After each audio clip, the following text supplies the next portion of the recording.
Your mic isn't working. Well, You can hear me? Can you hear me? Oh. Hello?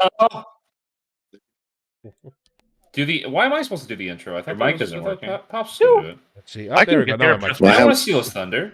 Yep, sorry about that, chat. You can hear me? Yep, Can you hear me? They can all hear you now, Garble. Hello? All right. So sorry about that, chat. OBS updated. Why am I supposed to do the intro? I thought your mic isn't working. Pop's Very nice, OBS. I want to steal his thunder. Hang on. Sorry about that, chat. You can hear me? Very Can nice. you hear me? Very cool. Very cool. All right. What OBS is is just broken today, guys. I'm very sorry, chat. 10 out of 10 program. On the re-upload, that didn't happen, chat. We were all professional and live, starting now. Anywho, so welcome back to the Council of Candor, lords and ladies of the internet. It's great to see you all here again. We got a special episode for you guys coming up today. Today, we're going to be talking about Fantasy Heartbreakers, and specifically a little video by Tabletop Bro that caught my attention, and talking about why it's just a bad video, to be honest. So, before we get into that, I'm surrounded by my fellow co-hosts here. You all know Garbled. He's in the thumbnail, and he's on. Hello. He's the Shoddy Strawman on YouTube. Go bully him to making more content. How you doing, Garbled? I'm doing all right. I don't mind doing more content, but I feel like the main issue is that I don't know what to talk about. So, You should talk about your love life. you know how why should I talk about all my loneliness and sadness? That doesn't sound like a good idea. I mean, you could talk about what videos you've watched this week. Garbled. Listen. You can just What's up? read. You can just read the Wikipedia of a certain thing and spend an hour doing that, and people will love your channel. Unironically, yeah. Yeah, So just look true. at every Warhammer lore channel. They all got into Warhammer 2 weeks ago, and they read the Wikipedia 1 week ago. Dude, I need to I don't like Warhammer, man. Just Nobody likes Warhammer. Once you're into Warhammer, you realize it sucks. Yeah, hot take chat. Come fight me if you think Warhammer's good. Warhammer's only good because it stole from better things. Anywho, though, jokes aside, we're going to introduce our next co-host. He's the beloved Pag. How you doing, Pag? Hi, I'm pretty good. How about yourself? I'm great. Now, Pag is going to be a little special for this discussion. Once we get into what it is, you guys will understand more. But I'm very glad that he's here in this episode for this one. And I wouldn't want to do this one without you, buddy. Well, I don't want to do any of these without you. Thank you. You can't. You don't have the channel password yet, but thank you. Oh, yeah. And last but not least, my favorite and most prepared of all of the co-hosts, Pops. How you doing, buddy? You flatter me. I'm doing well. Thank you very much. For a little bit of context for what I'm going to be saying, this is one of those things where I also was not very familiar with. I had heard the term fantasy heartbreaker before. You know what I mean? I'm pretty sure I've referenced it in the server when talking to other creators sometimes. A tangential way where you kind of it's just a passing term, and you're like, I guess I know what the definition is. And then the way that it was explained in this video kind of struck me in a way where I was like, all right, yeah, we should talk about this a little bit and just try to give more context to even the definition of the word itself is one of the things I had an issue with, to be honest with you. But yeah, I would say this video for the most part, I don't know. I think we should. I'm glad we're discussing it, but it absolutely bothers me, this video, a lot, because some of the assertions that he makes are harmful, I think, to the overall community as a whole. But before we get into this video, I wanted to let chat know what's going on. By the way, hello NNN, hello James, and hello Sweaty Cheesy. I see you all there. So I think first and foremost, the big definition, and I'm not going to use somebody else's definition. I'm not going to use all these. Future Wario. All right, before we get into this. I was a kid when that movie came out. I took when I was in 6th grade, I took my little girlfriend in the movie to see that. Your little girlfriend? Yeah, it wasn't an actual girlfriend thing. You know how you are when you're a kid. She was in 3rd grade. You hold hands and you kiss once, and it's like you're definitely gonna get married. You know how it is in 6th grade. But anyway, So I took her to the movie, and it was a group field trip. My mom was the chaperone. I thought it was great. And then when she died in the movie, I cried. And I'm sitting here trying to be tough, badass little 6th grader, and I'm crying. in front of my girlfriend. It was hysterically embarrassing looking back. My mom still torments me about that to this day. She should. You should be tormented more for that. Yeah, it's great.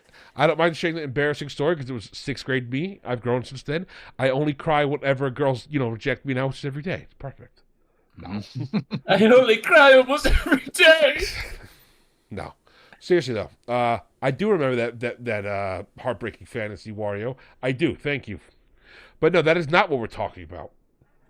So the heartbreaking fantasy subject, James, as Pops explained, this video came across my recommended, and I love this topic. This is a topic that I wish more people knew about, and more people who were designing games understood. So what is a fantasy heartbreaker? The specific definition in the essay is a little bit limited, so we're going to explain what it is in the essays at a reference first, and I'll explain what the essays are in a second. And then we're going to expand it out to what it should be used as. What happened is, back in the 90s, D&D as D&D, which is the big fantasy role-playing game, took a huge hit. The guys who owned the original IP, the TSR, went bankrupt. D&D was getting sold off. It was in crisis mode, and nobody knew who was going to be the next hot, top of the market, tabletop fantasy game. So everybody and their brother thought, I can do this. So people took out loans. They went into debt. They mortgaged their houses to be able to print books because they had the fix. They had the definitive version of the game, including the author of the essay, which coined this term, Ron Edwards. He's part of the. What's up? Oh. I agree. Yeah, it was an investment. You know what I mean? It was a business decision in the long term. Yeah, and everybody jumped into it, and it unfortunately didn't pay out for anybody because what happened is Wizards of the Coast got a hold of D&D, released 3rd edition, which was probably the most popular since the first version of D&D until 5th edition came out. Once 3rd edition came out, it regained the entire hobby in a way that was just strange. Of course, I know a lot of people eventually went back to 2nd edition, but 3rd edition was a flashpoint that everybody jumped into. But before it came out, dozens, if not hundreds of games came out where they were basically D&D but a little different. It's D&D, but our magic system's slightly better. It's D&D, except we have 10 attribute stats instead of 6. It's D&D, except, all your race really gives you, 20 points towards your attributes, and nothing else really matters. They were all different and just slightly innovative. And each one of them thought they were going to get the crown. And each one of them went into debt, and all of them failed. And that's what Ron's essay, well, he forged the term, the Fantasy Heartbreakers, talks about. Because he was one of those guys who dove headfirst into it. And he kept seeing people still, when he wrote this essay in 2002, diving in thinking they can defeat the Dragon game. They can be the next great TTRPG with their couple of rule adjustments. So I think it was... Go ahead. I think it was 2003, real quick. Yeah. I got the website up. It says 2002. Oh, okay. Yeah. Don't worry, Pops. I got this. But I think 2003 is when the essay went viral. It's because he wrote it in the middle of 2002, but 2003 is really when it got shared around to a lot of people. Gotcha. And yeah, that's what a fantasy heartbreaker is. If you watch Matt Colville, which I know at least one person subscribed to my channel watches Matt Colville, me, you would understand that he loves these things as well. Because, and the same reason I love them, Matt Colville sees an earnestness in them. And this is something I agree with him on. This is pure fan creativity. This is before the internet. You couldn't really get your game out there unless you sold it and put it in books for other people to get.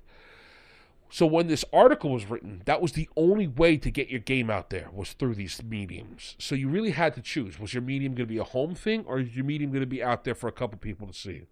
Another problem that a lot of people didn't get when they released their game wasn't just the financial costs. It was the fact that they sucked as authors. Their mechanics are bad. They don't know how to do math. It's obtusely written. All these terrible little things.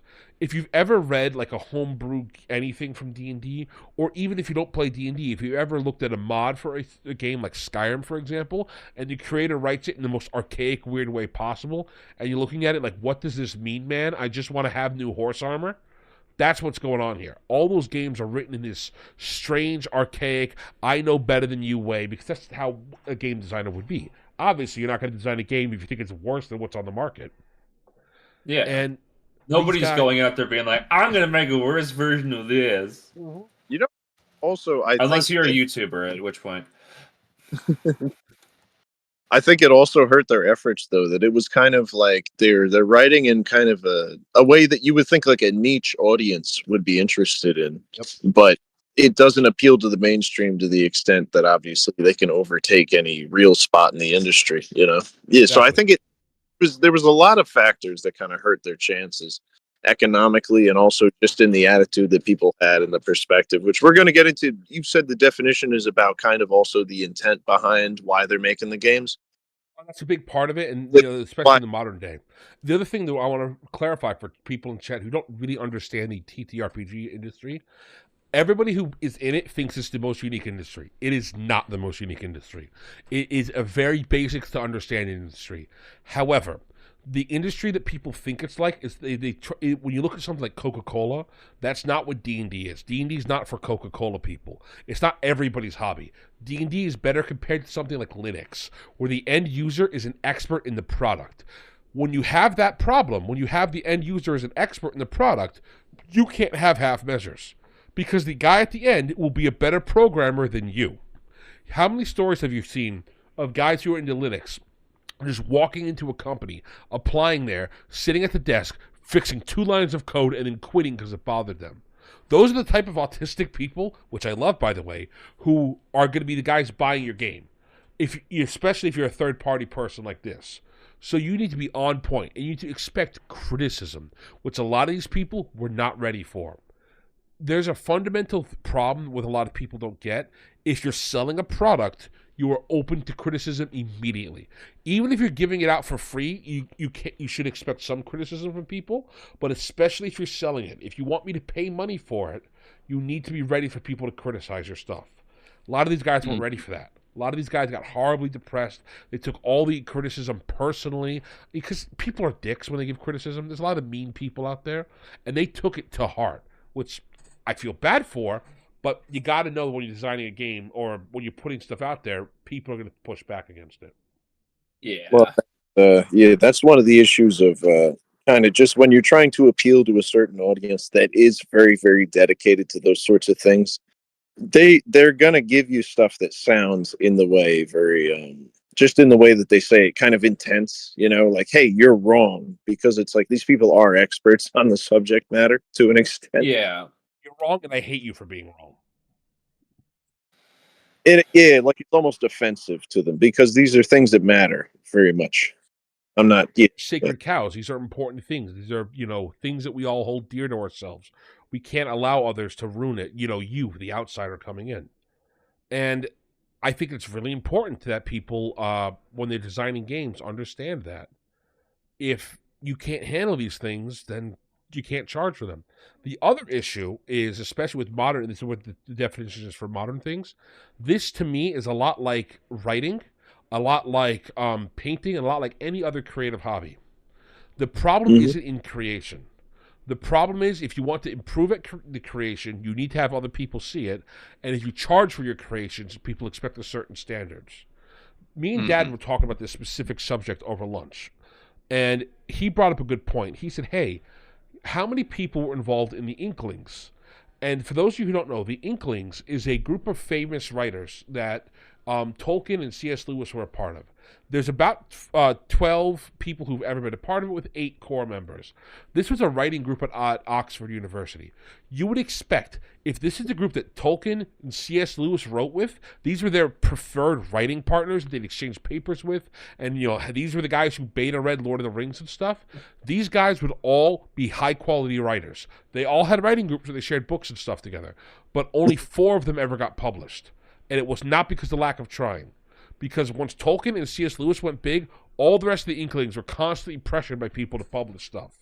And only 2 more of them ever got published. So what does that tell you? The other 8 just sucked? No. They were smart enough to keep their works private because they did not want the public scrutiny and they did not want to deal with the public life. You are allowed to design a home game for you and your friends. You don't have to put it online. if you put it online and let other people see it, you're opening yourself up for that. And then, like I said earlier, doubly so if you're charging for it. That's the core aspect here that for Fantasy Heartbreakers, and that's why I think it applies to everything from books to game design to even people who are designing video games. If you put something out there, you got to be ready for people to give you pushback. Actually, no matter what, you will get criticism. No matter what. This plays into something. I had a discussion online last night. Funny enough, it was about Lady Gaga, and someone was talking about how, despite the fact that she's a big showboaty person who seems like she's looking for attention, she seems like, you can see like a weird sadness behind her eyes. And like in an interview, someone asked her like, hey, if you could do anything with no consequences, what would it be? And she said, to die. And it's like, it's one of those things you kind of feel, regardless of your status as an artist or as somebody who puts out content or anything like that, you are exposing yourself. You're very you become extremely vulnerable when you show your things to people. Mm-hmm. When I say things, I mean your works of art, your work. But yeah, so I can see how that psychologically would hold people back, and kind of the same way that you feel like you get a disapproving vibe from a given essay like this. I can see how that might affect you. But it's like at the same, you can't claim victimhood of that and then at the same time have people coming out with popular things that are still achieving things without taking into account I'm trying to say the mentality of somebody that can overcome that sort of thing,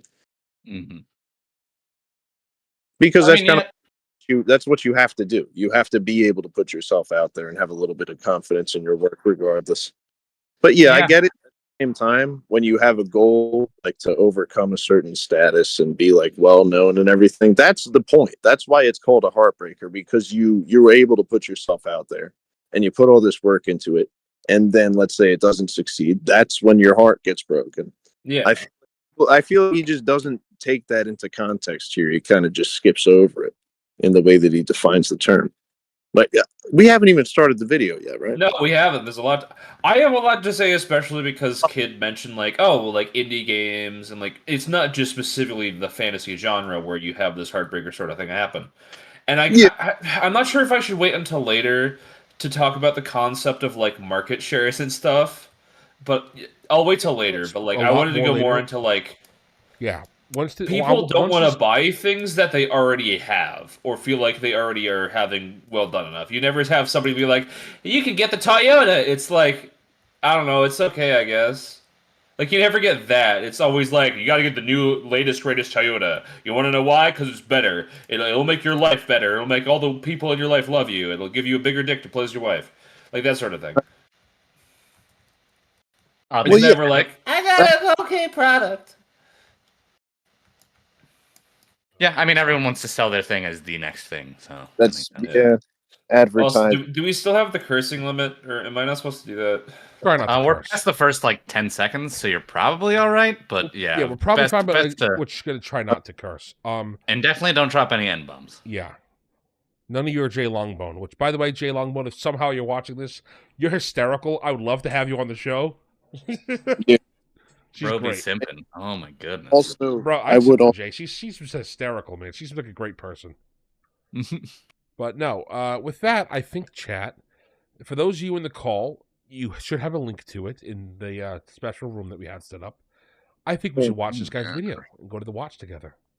I don't know. Maybe we should hang out for 4 more hours. Maybe we could watch a movie or something like that. I don't know. Exactly. Yeah, let's go full EFAP and just waste even more time. It'd be great. Why? Is there anything we're actually supposed to be doing or something? Let me make sure that it works for me. Hang on. Yeah, I got invalid access code. Excellent. Invalid access code's my favorite. Let's try this access key instead. All right. So garbled. Yeah, how many times did you watch this video to study for the stream? I just watched it once just to get an idea of what exactly he was going to talk about. I watched it several times. Nothing wrong with that, big man. Did not watch it. Well, I was also expecting to only be here for half an hour and then go to an actor thing that never went through. So I'm just a terrible person. Yes. I don't know. Garbled. Everybody in chat, Garbled is a professional actor. So if you got any I'm a gigs, professional actor. You can quote me on this. This is legal advice. Yeah, the first job he got, he was really excited. He's the head fluffer. I'm the head what now? And excuse me? Fluffer. Do you know what a fluffer is? Gosh. I do know what a fluffer Screw you, kid. Screw you. But I just couldn't hear when you said it first. It's just like it just sort of cut off, and it's just like the head. Like all I heard was the head effer, and I got really confused. I'm like, what? I mean, I kind of wish that that's all it was, but then you made it worse. Thank you. well, you know, No. he likes. right, did you post a new link? You did post a new link. Let's see. I Let's have a am look. in, and it works. Yep, I'm in. It didn't let me choose my username. I was gonna choose something extremely foul, just like really out of the park. No, but if you click on your name, you should be able to change it. Oh hell yes, Slurville, here we come. Population me. Yeah, it will show up on screen if you pause or play it. Now, chat, I will have to warn you. There's going to be a moment in this video where he plays Linkin Park song. I will have to try to mute the thing for it. Yeah. So it might get a little bit weird with that because I don't know if, even though I played a few seconds of it, YouTube live streams hates anything copyrighted, and I'm not going to play this game. So I'm just warning you, I will have to mute it. Otherwise, we're playing his whole video in its entirety. So does this guy kind of look like Mr. Beast, just a little bit? It's the shape of his head. Yeah, he's got a Mr. Beast shaped head. He's got an Antichrist shaped head. And the haircut is the haircut swings the other way. And I mean, like, the comb over is on the opposite side. Am I wrong? No, you're not wrong. I think that's about right. Yeah. So yeah. If anybody can draw a soy jack out of this, you're the man. all right. So, Chat, I request that you make a soy jack, please. So everybody has control over pausing and playing it. We'll have control over volume. Chat, you let me know if it's too loud. I will try my best to keep the volume low, and as you see, I have the volume bar here. Other than that, let us hit play and see what this with Mr. Tabletop Bro has to say. I'm going to bang my head off my table when I listen to this, man. I swear. Go for it. It's Valentine's Day week, which means it is the perfect time to talk about my new favorite hyper niche TTRPG subject, the Fantasy Heartbreaker. We're going to talk. Hey,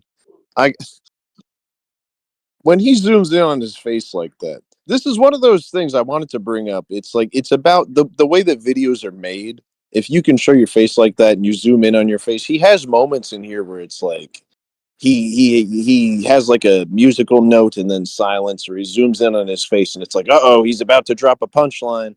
This is, it's about to be a big moment in the video. And this kind of draws you in like that. And it's not even like against him. It's not even a negative. It's just a thing that I noticed about making videos that I was like, oh, this is probably why this kind of gained traction. When you structure things like this, just visually, it I don't know. I don't want to say manipulates people, because obviously that would be Draws like you in. malicious. But yeah, I think this is a thing for people that are putting out videos. Kind of take notes on the way that he has like the background noise and the zooms and things like that. It actually is pretty cool, because I was watching it for the first time and I didn't get that mad. And it didn't take me till like 5 times I watched this video after reading the essays, and I was like, oh, now I don't like it. Because Pops, so just so y'all know, Pops doesn't play a lot of tabletop games. So once he doesn't know what's going on, but once he read the essay, oh yeah, it gets D&D Heartbreakers. Exactly. Wario. I go into specifics about it. They're not just D&D clones. What they are is, this guy has some recitations, but the definition that I think is most helpful is they're projects that you dedicate time, resources in your life to, and you overshoot their reach, and you're not ready for the criticism that comes with it. That's what a heartbreaker is. You put all your time and effort into it, it breaks your heart because it just doesn't work out the way you expected it to. You think your game's going to light the industry on fire, and 4 people buy it, and your grandma, and she returns it because she hates it so much. That's what a heartbreaker is. I don't think my grandma would do that. She's very kind. Your grandma returns She always tells me how handsome I get every time I see her. I think her eyesight's getting worse. Yes. Listen, these Zoomers don't understand what real heartbreak is. No, they don't. So true. Yeah, listen to Johnny Cash. No. All right, play it. talk about what the term means, where the term comes from, and whether or not it's still constructive to use in 2025. Slight spoiler alert for where it comes from. Now, if this is your first time hearing the term fantasy heartbreaker, then why did he say slight spoiler alert from where it comes from? It's like that's what I'm here for. Yes. Does it not come from Like, 2025? it's not like a big criticism, but it's a nitpick of like, why did you what? We would have to rewind and see what he just said, and I don't think it's worth doing. It's Yeah, not. He it's just not. said slight spoiler, then he dove into it anyway. I think it's just kind of setting up something, but we'll just get on. congratulations, you are one of the lucky 10,000 people who gets to learn something new today. In this Yeah, case, that's you get kinda to me. learn about a turbo niche phrase that is I'm only incapable used of amongst learning. like the most hardcore of tabletop Right on. role-playing game nerds. You might as well call us Aang because we are deep as frick in the iceberg today. Now, there's no I hate one this single Yeah. Yeah, I was hang on. Like, I understand that you don't want to curse, but don't go like that and be like, we're gonna go deep as frick. It doesn't work. You ruin the timing. It's like poetry in motion or something. Like, you can't just like stop halfway through. It's so bad. I don't want to actually like be like, I don't like you because of that when you watch this video, but at the same time you kind of teased us with the sound. You know what I mean? Yeah. Yeah, it's like false advertising. Oh, That- see, Nevis already caught on to something I'm going to bring up later. Not that uncommon of a phrase either. Yeah, the moment you stop following exclusively 5th edition content and you get slightly out of the sphere, the idea of fantasy heartbreakers is very, very prolific in the community because this is an important essay. But let's let Tabletop Bro explain it to us. concrete definition as to what a fantasy heartbreaker is. But from my time perusing Reddit threads and talking with my homies in the Cord, I can boil it down to 3 broad definitions. A fantasy heartbreaker is a tabletop role-playing game, that's what D&D is, that seeks to unseat the dragon game as the role-playing game people play. Some could argue that 13th Age attempted this. Why is he referring to it as the dragon game? That's a What common is thing this? that we do on the internet. That's just So that, another way to say it. Like how you sometimes call WoW Warcraft and stuff like that. So you'll notice this with No, I just call that the cancer game. Simple. Oh. For example, it's kind of a status thing. It's kind of I don't want to say bitter, but like if you watch, let's say, the NBA on TNT, Shaquille O'Neal refuses to pronounce Nikola Jokic's name properly, and it's because he's like, looking at this thing that came after him, or looking at this thing that kind of has a better status than him as a well-known, beloved, like, potentially the best player in the So world. he's just kind of signaling. Like, So I am part of this group. I've heard other people who are not of, let's just say, his persuasion using it as well. I've called it the dragon game before, but usually I call it that as a joke often. Again, it's not meant to demean and dead name the thing. I feel like it's almost, I don't know, like, is it like you? I use it playfully. I'm gonna give him the benefit of the doubt and say he's using it playfully. But the other reason you would call it the dragon game is a bit of a. All right, I'm going to sound like a psycho. It's a bit of a like mental thing. By calling it a dragon, it conjures up the images of a dragon, of the monster that we need to slay, of the being that we need to defeat to save the hobby. By calling it the dragon game, it helps imply that as well. And again, a lot of people who use that phrase unironically, that's what they mean by it. I use it ironically. I thought it was because people say they can say Dungeons and Dragons, and then that will draw more attention to Dungeons and Dragons as like a selling information sort of thing. I don't know how to define what I'm thinking, but it's the idea that if you speak something's name, you give it power. Same idea. Also, Dr. Senpai is correct. Wizards will send their diverse SWAT team. They also will literally send the Pinkertons. Don't forget they no, you Pops, I don't know about this. Yeah. So the Magic the Gathering, they had a new set coming out. One of the guys who pre-ordered it, who's a YouTuber, they sent it to him early. He's like, wow, look at the cards they sent me. They then sent the Pinkertons to attack him and his wife to get the cards back that they sent him. The cards he paid for. And it's funny because they're like, oh, well, you got to give us his cards back. He's like, no, I paid for them. You gave them to me. What are you going to do? And they're like, well, we'll send the Pinkertons, which is hysterical. They sent the Pinkertons. Yeah, they actually sent the Pinkertons. Not like an offshoot, like the actual Pinkertons.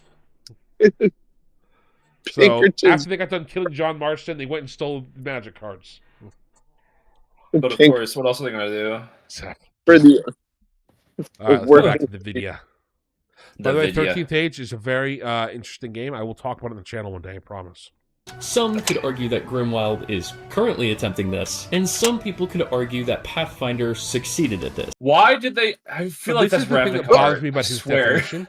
Pathfinder, by definition, is a successful, version of his Heartbreaker definition, because it fully unseated D&D. It won. D&D was dead after 4th edition. Yeah. It wasn't until they said, "Oh God, we screwed up." In fact, Questing Beast, great channel, just did an interview with Mike Merles, the lead designer of 4th and 5th edition, or one of the designers of 5th edition, and he specifically said, when we were designing 5th edition D&D, we wanted to make it basically what Pathfinder was, but Pathfinder already existed, so we had to make sure it was just different enough from Pathfinder because they had succeeded in doing what we realized was the correct version of the game.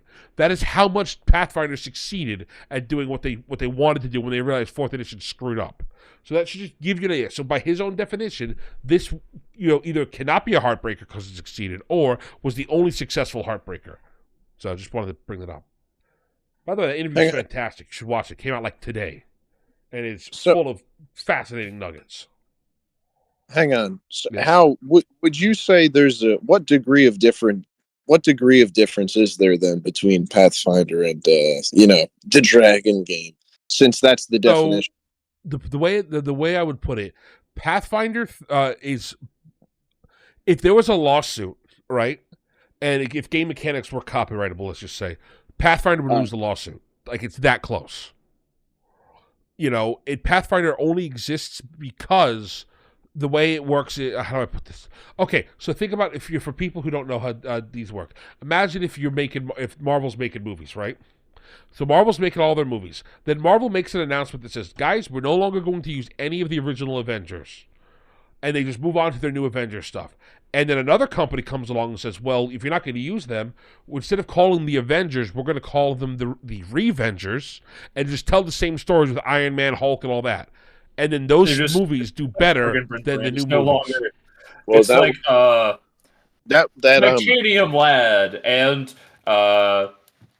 yeah, but they the look Freedom exactly Fighter the or same. something. Just call like that. It's to the point where the classes are the same. It's literally the games are interchangeable. When I play 3.5, I run 3.pf because I just say you can use the stuff from Pathfinder and you can use the stuff from 3.5. Yeah. You can use it all because it's interchangeable. Yeah, Pathfinder is the more refined and balanced version, but 3.5 lasted so much longer before Pathfinder came out that you're doubling the amount of content you have access to with doing that.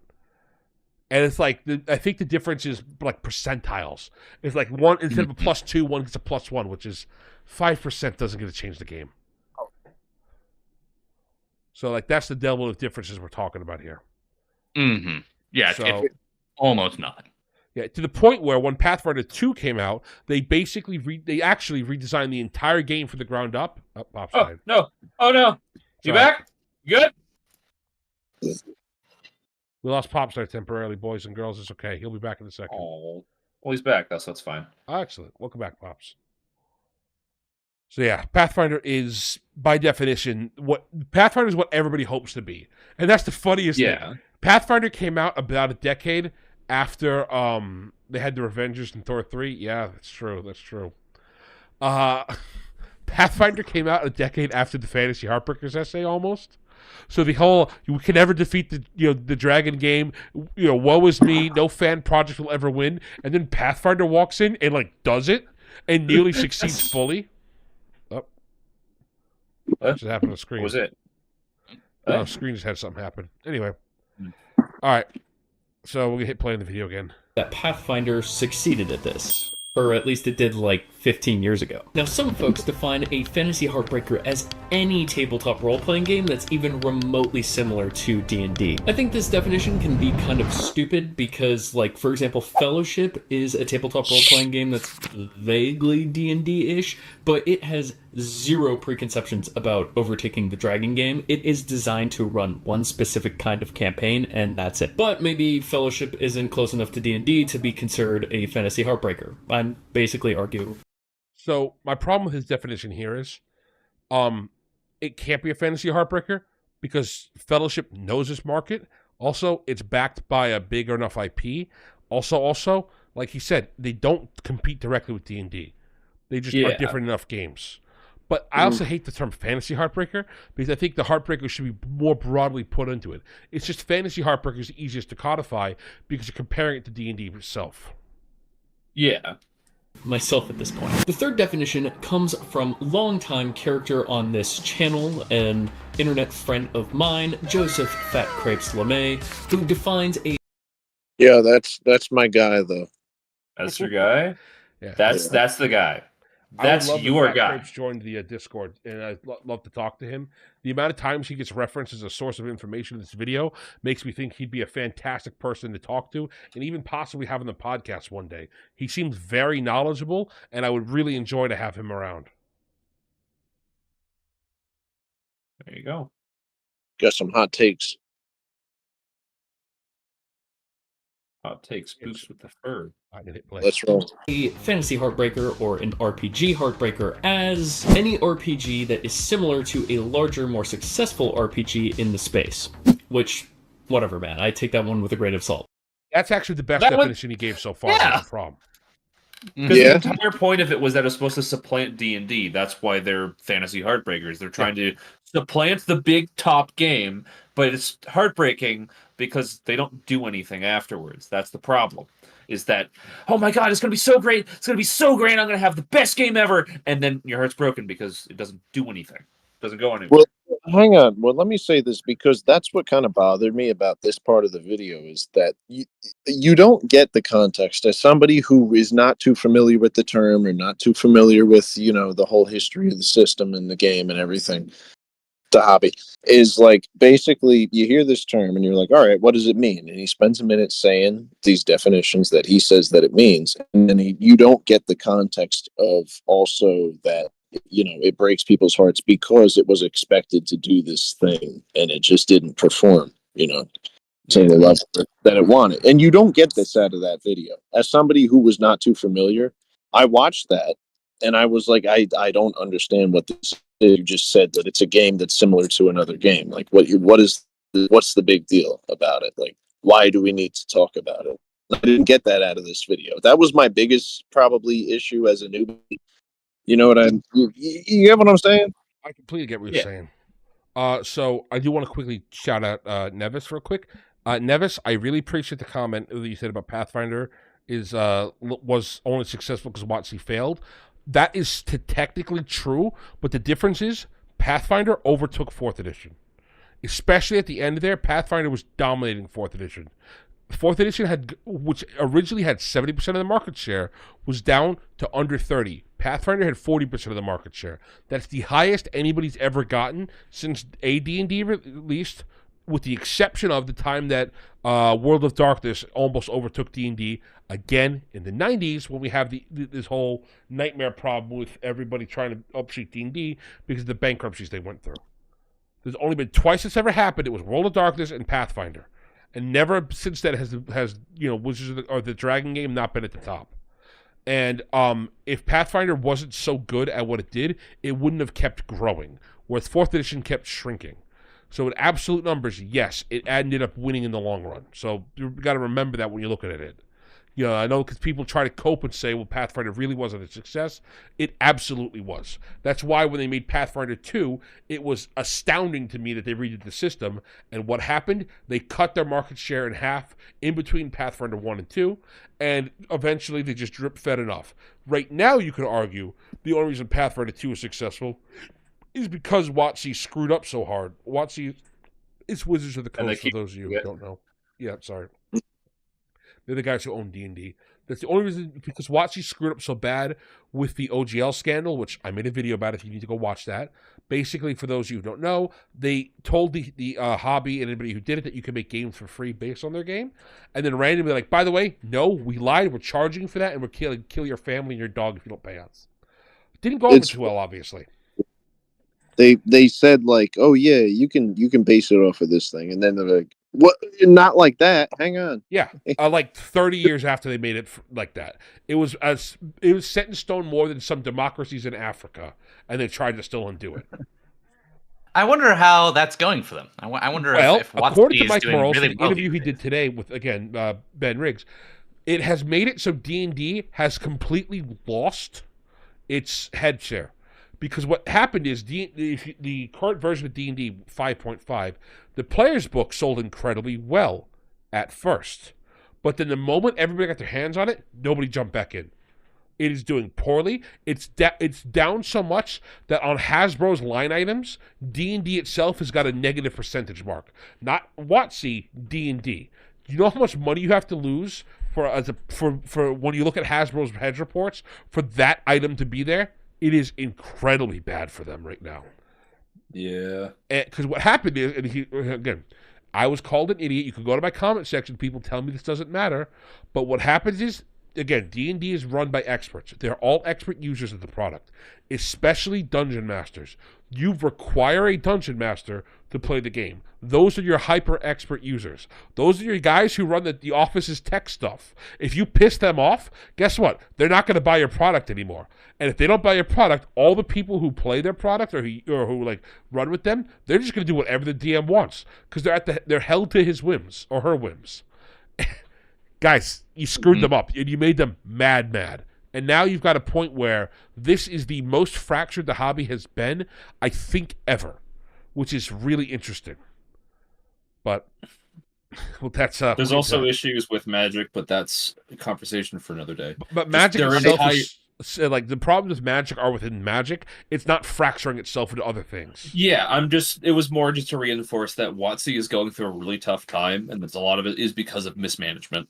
Yes. Mm-hmm. Their own damn fault. They thought they would have infinite growth because of the pandemic, just like streaming services.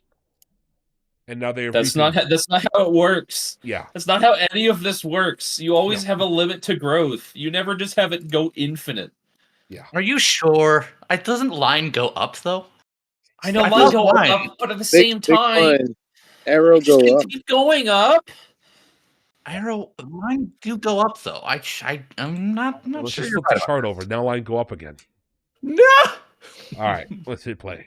But there you go. Do with that information what you will. Now, it's all very well, cool, and done that we have these definitions for what a fantasy heartbreaker is, but, like, what's the point in knowing this? What is the significance on our lives? Well, in order to understand the gravity of the term and what it really means, we have to understand the history of where the term fantasy heartbreakers even came from. And to do So I understand that this is important, but at the same time, like if I told you a fantasy heartbreaker is a tabletop RPG product that is looking to supplant D&D and fails, do I need to have the additional context of this was an essay that was made back in the day? Like, do I really need that? I certainly did. Like, it enhances it, but I don't think it's essential to know like the reason. Like, it's an interesting like history, but you don't need to know that in order to understand what the term means. He for his video you do, Garble. Trust me. Yeah, Okay. I certainly did. We're gonna play this for like a couple more seconds. I think a point that's about to come up is something where I had an issue with the video, so I'm gonna hit play. Yeah, Good. do that, it means we have to go back 23 years to the essay that first coined the phrase fantasy heartbreaker. The term... All right, so I wanted to read this essay when I first saw this video, and guess what? I went down into the description, and there was no link. In fact, This chat, is- let me do this for y'all. He This doesn't is a- make the essay, really? This is a personal preference thing, most likely, because it's not hard to find the essay. Honestly, it's not. I found it right away, but it annoyed me that he talks about this and one other essay. And I went in the description to be like, I want to see what he's talking about. Let me see, Yes, chat. I got it on the screen. I didn't have him. Now that's totally like not disparaging from the actual content that's being like spoken here. But it's just a thing that I had that annoyed me right off the bat. I do want to quickly never got some more great comments. You were on fire today, by the way. Also, James, go have fun with your mother. And Alex, the face of regret. You don't even know. This guy's got some funny faces. We'll see them later.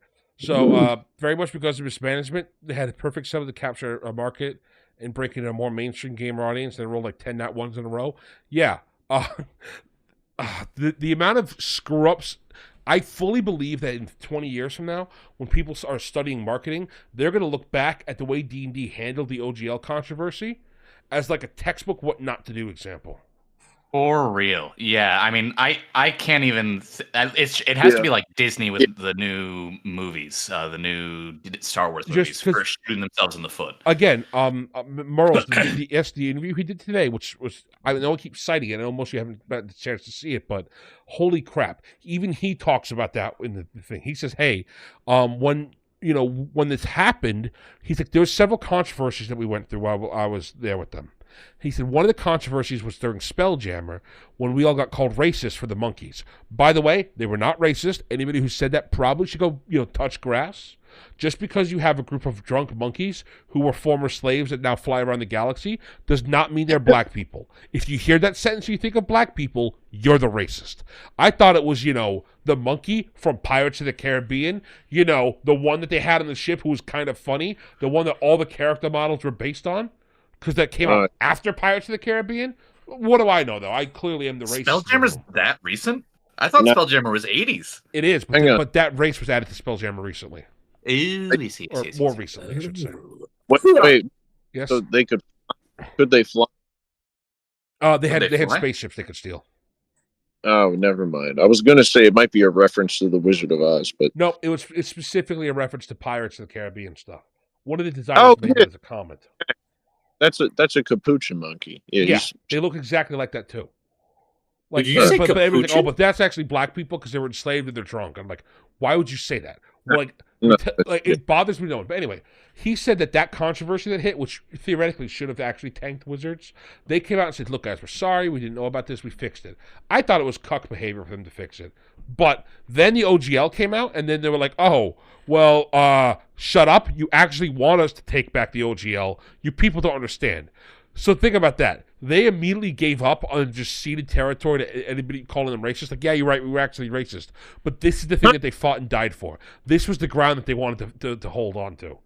So, yeah, when he says they rolled several nat ones in a row, he's completely right. Also, you're correct. The term preceded the essay. That is true. That's true of a lot of terms like this. However, the term was popularized because of this essay, a lot of it. He's gonna say that in the video. He actually mentioned it. But he also disparages the context that he puts it in is very disparaging towards the people that would have used it before this essay came out. And we're gonna see that in a couple of seconds if you want to. It's very bothersome. And then also, Jacob, you're correct. If you want to quote essays on the media. So there's a difference I have. If you're going to base your whole video around it like he does, yes, it's got to be linked. For my videos, I don't often link stuff in the description because it's usually a passing reference. It's usually in World of Warcraft, the way the orcs work is they're big, mean, and green. I don't got to go get a source for that. That's kind of open enough, it's common knowledge enough, and it's easy for you to verify enough. Or I'll specifically tell you which book I got it from because a lot of them are physical books or are books that you can rent in the library or you can get them from the Internet Archive. I can't link to those things, though, in the description all the time because I can't link to my library here in town. I'm not doxing myself to show you, hey, I went here and picked up a book. Or sometimes if I bought it. However, my upcoming Null video, I specifically have one source that's incredibly important. That guy is linked in the description of the video, and I cite it on screen, very easy to read. And it's one of those things where it bothers me. If you're going to, like you guys said, this essays, you're going to take down this thing, you're not going to link it. I have this guy's video linked in my description here.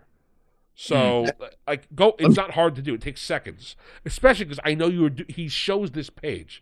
This page that we're looking on the screen, he shows it off right now. You know what I wish? I wish Fat Crepes was linked in the video. I wish so too. I would love to, again, I wish he joined the Discord. All right. I want to talk. I'm going to switch back to Watch Together. Yeah. All right, go for it. Yeah. Bop. I got you. The term Fantasy Heartbreaker was first coined by tabletop role-playing game designer Ron Edwards. If somebody in some basement in like the 80s or 90s... By the way, I absolutely hate this. This is disparaging, and this is garbage. Why would you put the fat, dumpy idiot who plays World of Warcraft... And, this is you trying to be, I'm an elite gamer. We're not like those sweaty nerds anymore. I hate you and we should kill you with rocks, Mr. Tabletop Bro. This is I'm gonna hit play for like 3 more seconds. Go for it. You're gonna see. This will confirm the point that I had He's earlier. coined the term first, then I'm sorry, they should have written it down somewhere. Read it. Sorry. You see what I mean? Like, that's kind of just very, very dismissively insulting people who say, like, hey, I actually am, well-read and expert, what have you. And not to say that that's me at all. But, like, you know what I mean? It sounds dismissive towards people who would have some kind of counter-argument. Mm-hmm. It's necessarily dismissive, too. If you're wrong, if you don't know in your video, here's the thing. This is for all YouTubers out there. Hey, guys, if you don't know something, put a call to action in your video. I've done that multiple times, and I've gotten fantastic responses in the comments. Because if you don't know, then you can, post generate people interacting. Yeah, generate, and you could pin a comment. And guess what? That makes everybody who watches your video think, man, I better leave more comments in all future videos because he might actually pin my comments and he actually reads it. It's a win-win-win. It's self-perpetuating. Oh, it's so annoying. But yeah, it's an attitude that is kind of, it discourages that sort of thing because there's not a lot of discussion going on in the comments. You know what I mean? It's more one-sided. Mm-hmm. So, Nevis, I understand his point that you think he's referencing pirate software. He puts Ron's face on the screen first, though. So he links Ron directly to the character in South Park. So, yeah. This guy has excellent limbo rings. I immediately trust him. Yeah, right on. Yeah. All right. Sorry, that's how it works. Now, if you're like me 3 weeks ago and the name Ron Edwards means absolutely nothing to you, here's a little bit of background on the guy. He created an indie role-playing game called Sorcerer, but more importantly, he made a website and a forum called The Forge that's all about indie RPGs. According to Obese Breakfast Tortillas, The Forge and its forum are essentially the entire source of the hate that OSR, D&D, old school gamers claim to get from. Hang on. The entire source? Yeah. That is interesting. Really? It's quite the claim, isn't it? Yeah. Yeah, this is also rubs me the wrong way because Ends World exists. You also have a lot of RPG communities. Man, like, I don't want to get into it. Because I could generate some hate on your Discord server. I mean, it'd be pretty easy. It just bothers me because, like, I can go to N-World and find plenty of people complaining. I can go to N-World and find Gary Gygax himself posting stuff. Are you telling me that that's the only place that people gave hate? Go look at any time Gary posts. There's about a dozen people calling him a retard on there. And, like, this is a heavily curated website. And they, like, revere Gary over there, rightfully so. And, like, it bothers me. I don't know. It's like bothers me a lot. Not to get political, but it almost gives me the vibe of like you Google a certain person and then all the results are like, ooh, alt-right extremist, such and such person. You know what I mean? It's like it comes across as a bit disingenuous. And this is as somebody who really doesn't have a lot of context. Like I hadn't read the essay until this came out. So you know what I mean? So but it struck me as a newcomer kind of in that way. Mm. There are so many other websites that I know of that are more talk. I'm gonna talk about the Jihad against Barney eventually. Chat, I know your brain just got blown. Don't look it up. The Jihad against Barney was way more of a toxic forum than anything I've seen so far on The Forge. So just know that. We'll hit play. From indie gamers. Yeah. But there are some genuine gems among Forge posts, whether it's only on theory or game design, but holy hell was it ever toxic too. More on toxicity later. Getting back on track, Edwards published an essay titled Fantasy Heartbreakers on April 1st, 2002. Hey, don't kill me for this. But the whole toxic thing, that also rubs me the wrong way because it's like, as he highlights multiple times, this is from like a post from 20-something years ago. Yeah, 24 years ago. The concept of toxicity and the way that people interacted socially, for better or worse, it was different. Like it or not, you can't really put it into modern context and say that like by our modern morals it's bad versus back then when it was like, yeah, you could say these things, and that might be a stretch, but Thank you, Sweaty Cheesy. I know that you've been here for another call when I mentioned that. All right, but yeah, Alex. I mean, you yeah, don't understand. People absolutely hate Barney. People really hated Barney. Sorry, I should have brought it up. We hit play unless you got something to say, guys. Nah, hit it. Yes, 2002 was 23 years ago. Doesn't that make you feel old? It makes me feel old for sure. In the essay, he refers to these games that are sort of D&D derivatives, D&D knockoffs, and he praises the drive, the commitment that it took to make these games, but he also says that they're teeth-grindingly frustrating, in that, like their counterparts from the late 70s, they represent but a single creative step away from their source, old-style D&D. And unlike those other games, as such, they were doomed from the start. All in here, because he doesn't read the next sentence. What is the next sentence? This essay is basically in their favor in kind of a grief-stricken way. Remember that. He set this guy up as being mean to them. But this guy's saying, look, all these games failed, but I still like them in a grief-stricken way. Start. Why were they doomed from the start? Well, like I said, this essay was written in 2002. In those days, it was a lot harder and a lot more expensive to produce a tabletop role-playing game and get it in the hands of your fellow nerds. You'd have to pay hundreds, if not thousands of dollars to get your game printed, and then you would have to cold call like every single friendly local game store in the tri-state area to see if they would even carry it. Add on to the fact that these indie darlings were almost always in the fantasy genre, which means they're competing with D&D. And TSR had way more money than some 90s Dorcas. That means they probably don't have any of the fancy artwork that TSR or like White Wolf could put into their products, and their games probably wouldn't get any supplements because it's so difficult to get just the core game published. There's no way that some passionate gamer from the 90s could get follow-up supplements printed. So, that's Matt Colville. Probably the single most successful independent creator in the space right now. He's made, I think, 4 Kickstarters that have all hit multiple millions. Are you kidding me? This is why I don't know why you'd put him as the guy here, as some gamer from the 90s. On top of the fact, Matt Colville collects fantasy Heartbreakers. They are his favorite thing. He talks about them constantly. He wants to interview anybody who's ever written a fantasy Heartbreaker in the 90s. He has hired on 3 people who wrote them originally as part of his team because he believes in them so much. Why is this the guy you're picking?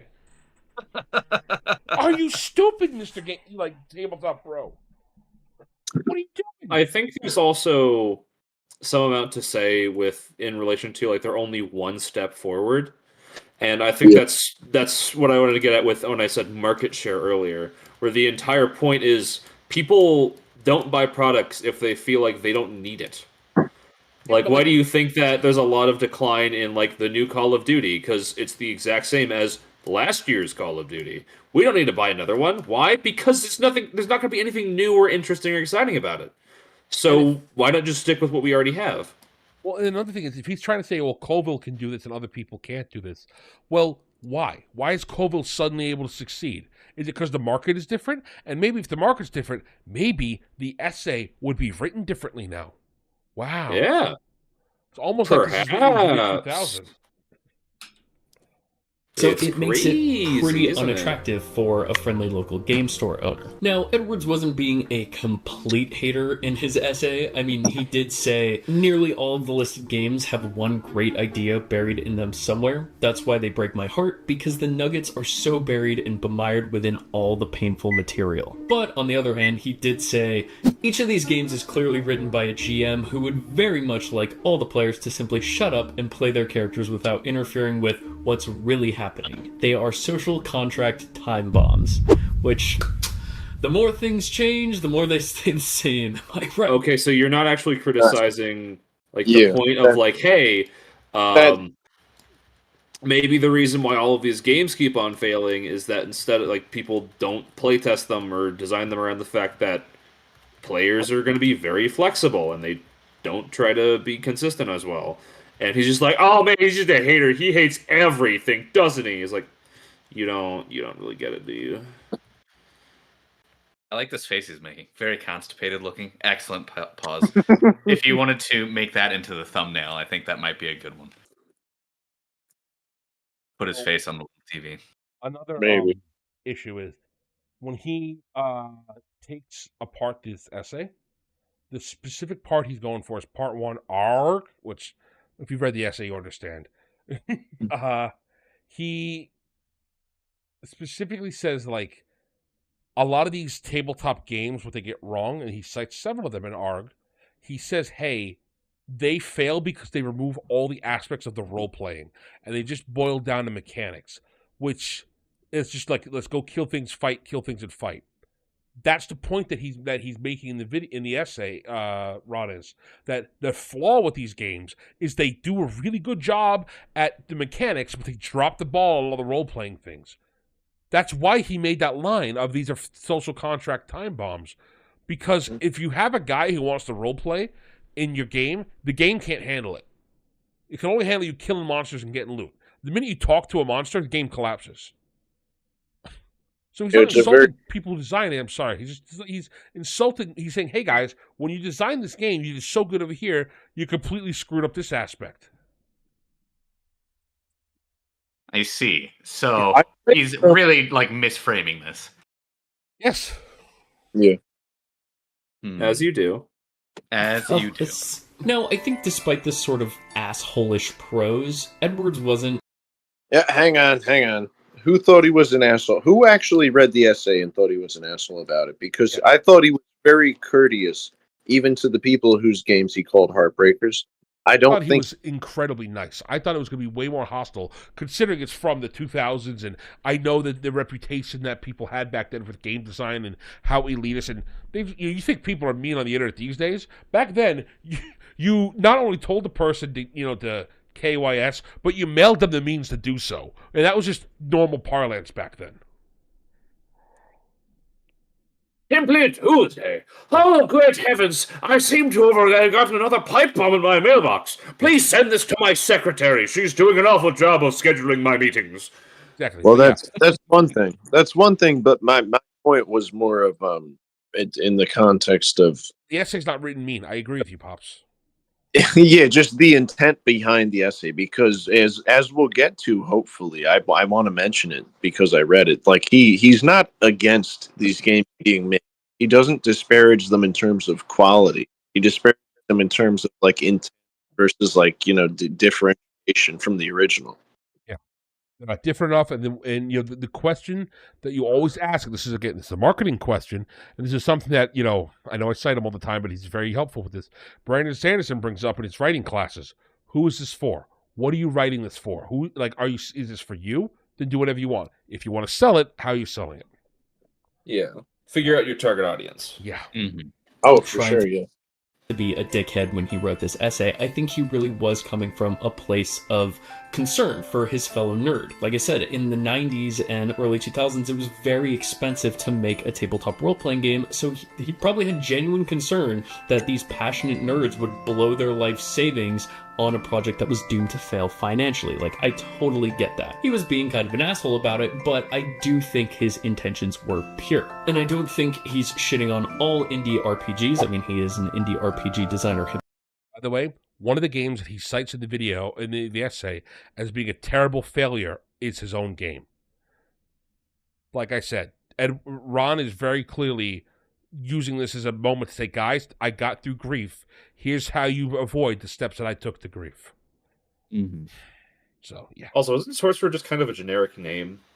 Yeah. Well, it's a thing about, like, he's not speaking from, like, technically a place of superiority or even, like, interpretable superiority. He's like, listen, like, I've been there. I struggled. The ups and downs. My mistakes is basically what this essay is. He's not putting anyone else down. He's literally saying, like, hey, I know what you're going through. Here's the issue. And, it's tough. Say it's great. All right, wait, play. Itself, he just says that instead of making D&D derivatives, people should embrace the weird special thing that they initially created their system for. Which there's a really interesting counter argument that we're going to talk about like at the very end of the video. But first we have to talk about the pushback, because of course there was pushback. There's a contingent of people who believe that the term fantasy heartbreaker has sort of outlived its usefulness. After all, in 2025, any idiot with a computer and an internet connection can write up an indie tabletop role-playing game, upload it to itch.io, and then proceed to spam it on r/RPG and every single Blue Sky post they can find. For the price of free $99, they can shove their shit in more faces than any nerd from... Hello? Is it? Hi. Sorry, I keep on like hitting it to pause it, and then it doesn't let me. I don't know. I think I just need to hit the bottom left-hand corner. But I wanted to pause out like the one goofy face he had, because that you can use as a thumbnail. But also in addition, it's like you could not use Blue Sky. You can use Twitter, Facebook, Instagram. You can use a lot more of them. So we can't talk about Blue Sky on YouTube, because talking about Blue Sky, technically, because of the problems it has with certain images, would violate YouTube's terms of service. Oh, yeah. It does have a problem with certain images. Certain images. Yeah. Garbled, I don't want to get any further, because since you do Pokemon on your channel, you really don't want any blowback from this. No. Yeah, I forgot that happens. I'm sorry, I really like Alex's post. Alex Gomez. The fact this guy's room is clean tells me he knows nothing about RPGs. True, true, Alex. But I do want to talk to Jacobs here. He said something interesting. Calling out the writers who act like GMs who are control freaks, that's not inaccurate. A lot of bad GMs focus on one aspect and refuse to adapt. A lot of players fail to grasp base mechanics. He's had to make sticky notes and picture graphs with some players because they just don't get it. Yeah, that's a huge problem. And even if you're the reason that we got to get called out all the time is because people don't learn. But even so, the essay's not even calling people out. That's what I don't get. The essay is very much like, look, guys, I know a lot of people have this in their heart, but you got to understand you're selling a product here. You're selling a game. And any idiot can upload to Twitch.io? Yeah, I know. The fact that he thinks that suddenly nullifies all the critiques is wild to me. Because if I go on his game, call it dog doo-doo, and he cries about it, he suddenly gets his heart broken, and now we're back to what the fantasy heartbreakers were talking about. Like, if you read, it's funny because like you said, he even gives examples of certain aspects of these games that want to actually gain status, like the new games and everything. I think he sources like 5 of them, right?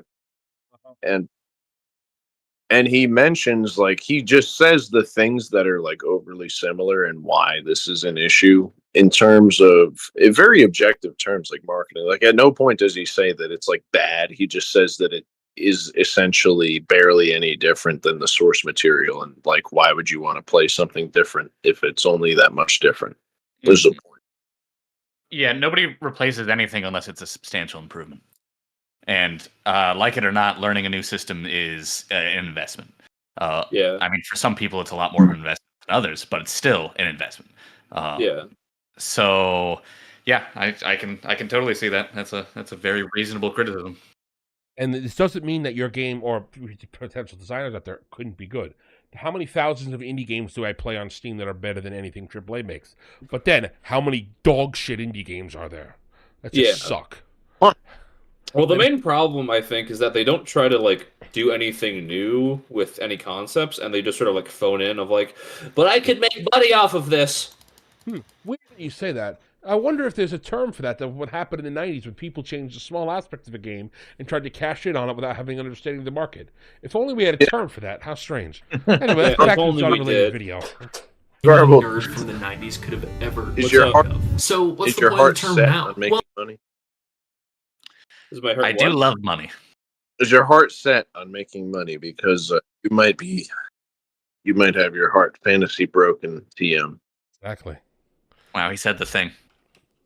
But anyway, let's get back to this goofy boy. By the way, get an ad blocker, sir. Opera has a free one. Well, some people use it as a way to signal that their RPG project that they're working on is more of like a fix for what they perceive as wrong with D&D rather than some sort of like crazy, new, weird and wonderful system. On the other hand, there is a group of people who believe that the term is elitist and actively harmful to the RPG space. The most passionate argument I could find for this stance comes in the form of an essay written by indie RPG designer Luke. Who I'm gonna say who- right now, No. Mr. Luca, I hope you're not watching this. You should click off now if you are Mr. Luca. Your sensitive little soul cannot handle the words that are about to be thrown at you. Oh no. All right. Pops, let's let Tabletop Bro tell us how sensitive Mr. Luca is first, and then we can explain our problems with him. Absolutely.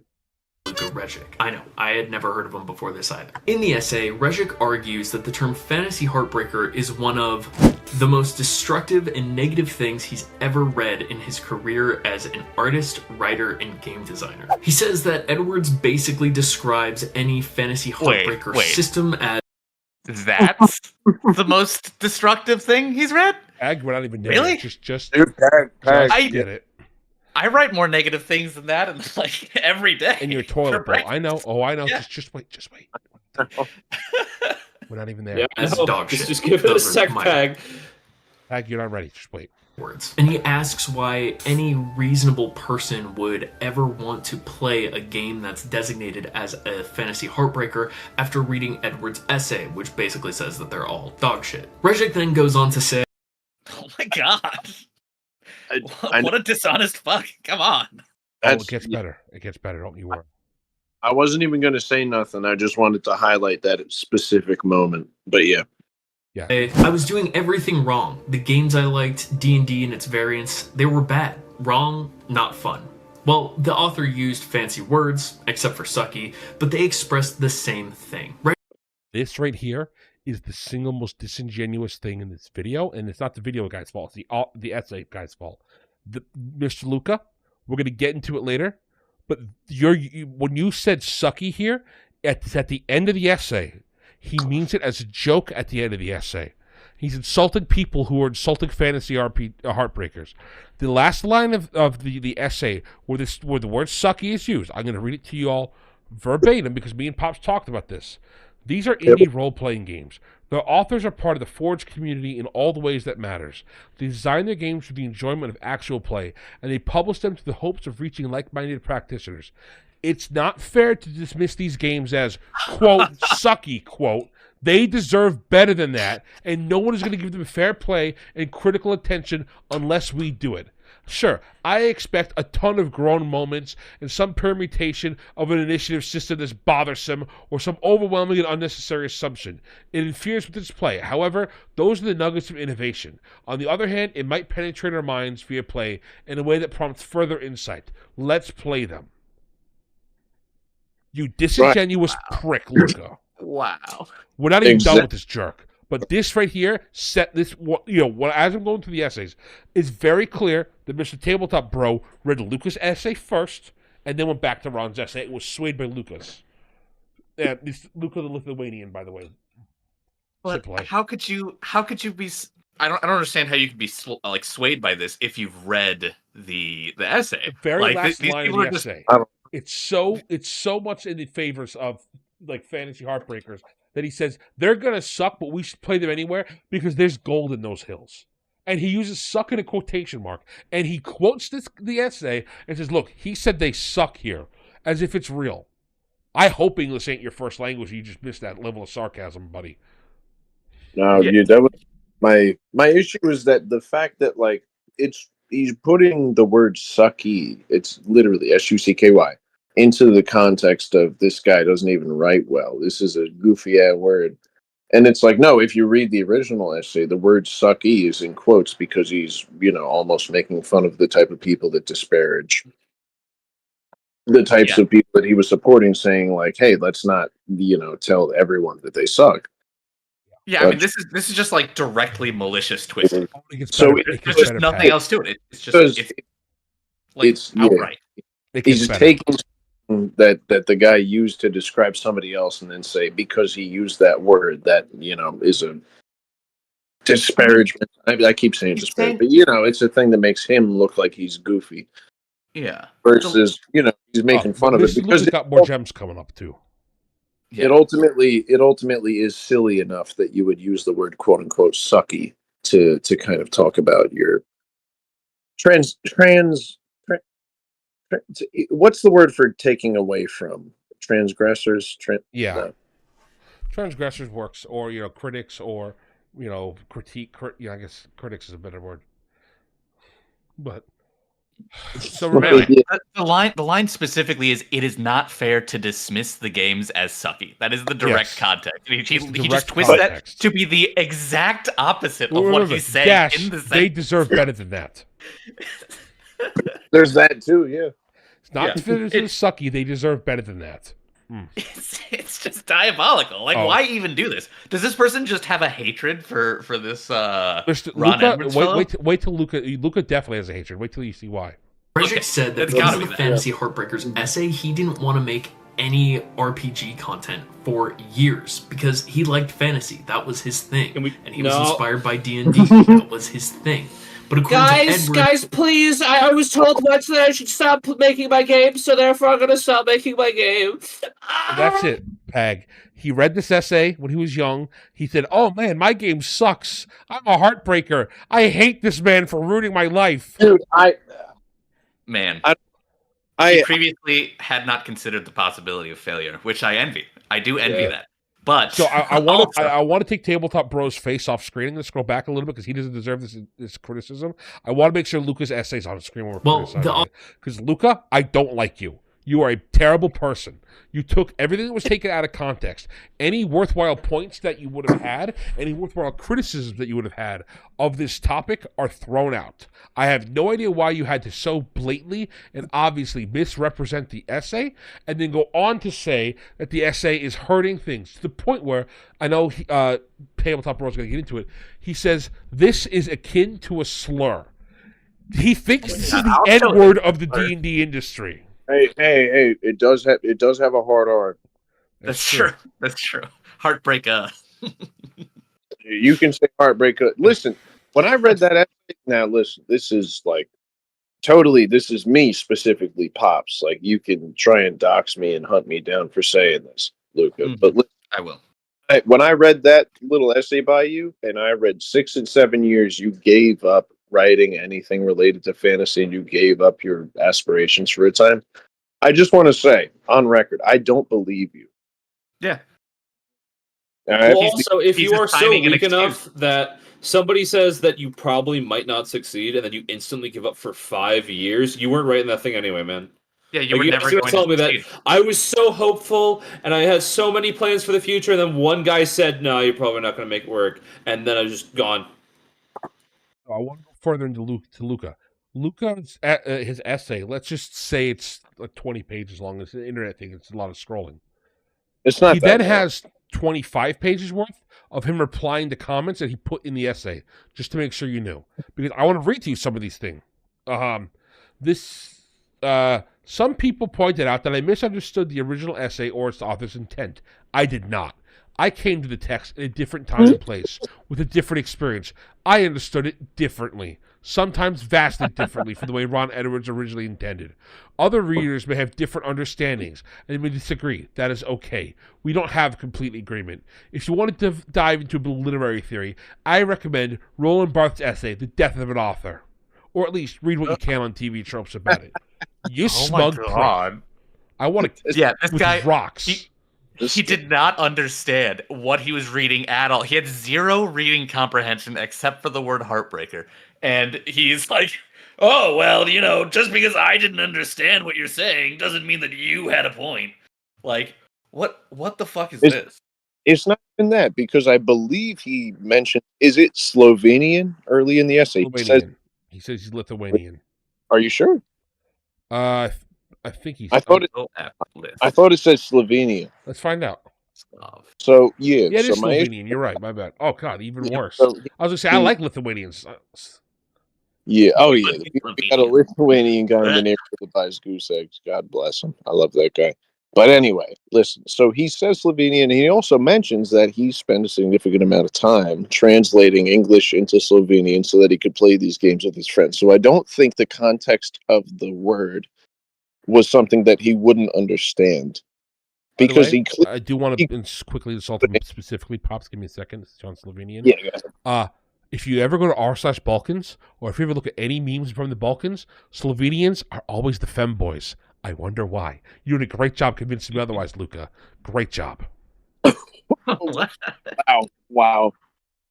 I have no take on that. The only Slovenian I know is a good basketball player. Oh, I just want to read more of this post that this just. I just love that. I just love the complete misinterpretation, just being like, "Well, I'm allowed to interpret your words however the I offer want." says, "I can think what I want." Yeah, I can think what I want. I can misinterpret you however I so desire. this isn't even like this is. I mean, of course, it's a creative work because it's writing, and any piece of writing is creative. But it's not really a creative work in like it's a novel. There's not a hidden meaning. This is an essay on a topic, expounding what he thinks about this topic. But You're not interpreting. You're just lying. You got to take into account. You got to try and interpret what the intent of the essay may have been. Like, if this was something that drew attention to him because he has had some good games that are popular that came out, I think, after he, got back into it, allegedly. So I think like using a platform to bounce off of somebody else's popular essay and say like, hey, here's why I disagree, and actually try out my game. And there's probably enough people that disagreed with it or whatever. Like, it strategically was a good marketing thing, and I'm not saying that he was only in it for that purpose. I have no idea. I wasn't in his head. But I feel like that's almost why this specific essay took off, because it didn't impress me that much in terms of like the actual reasoning and logic in what was being expressed. And the fact that he keeps arguing with people behind it, it kind of comes across as, what we said, disingenuous to an extent, but it's more like it comes from a place of like disdain versus actual objective, like, hey, I'm going to be civilized and disagree with you. I hope I'm phrasing that in a way that you guys get that, right? No, I get you. Mm-hmm. So it's kind of funny.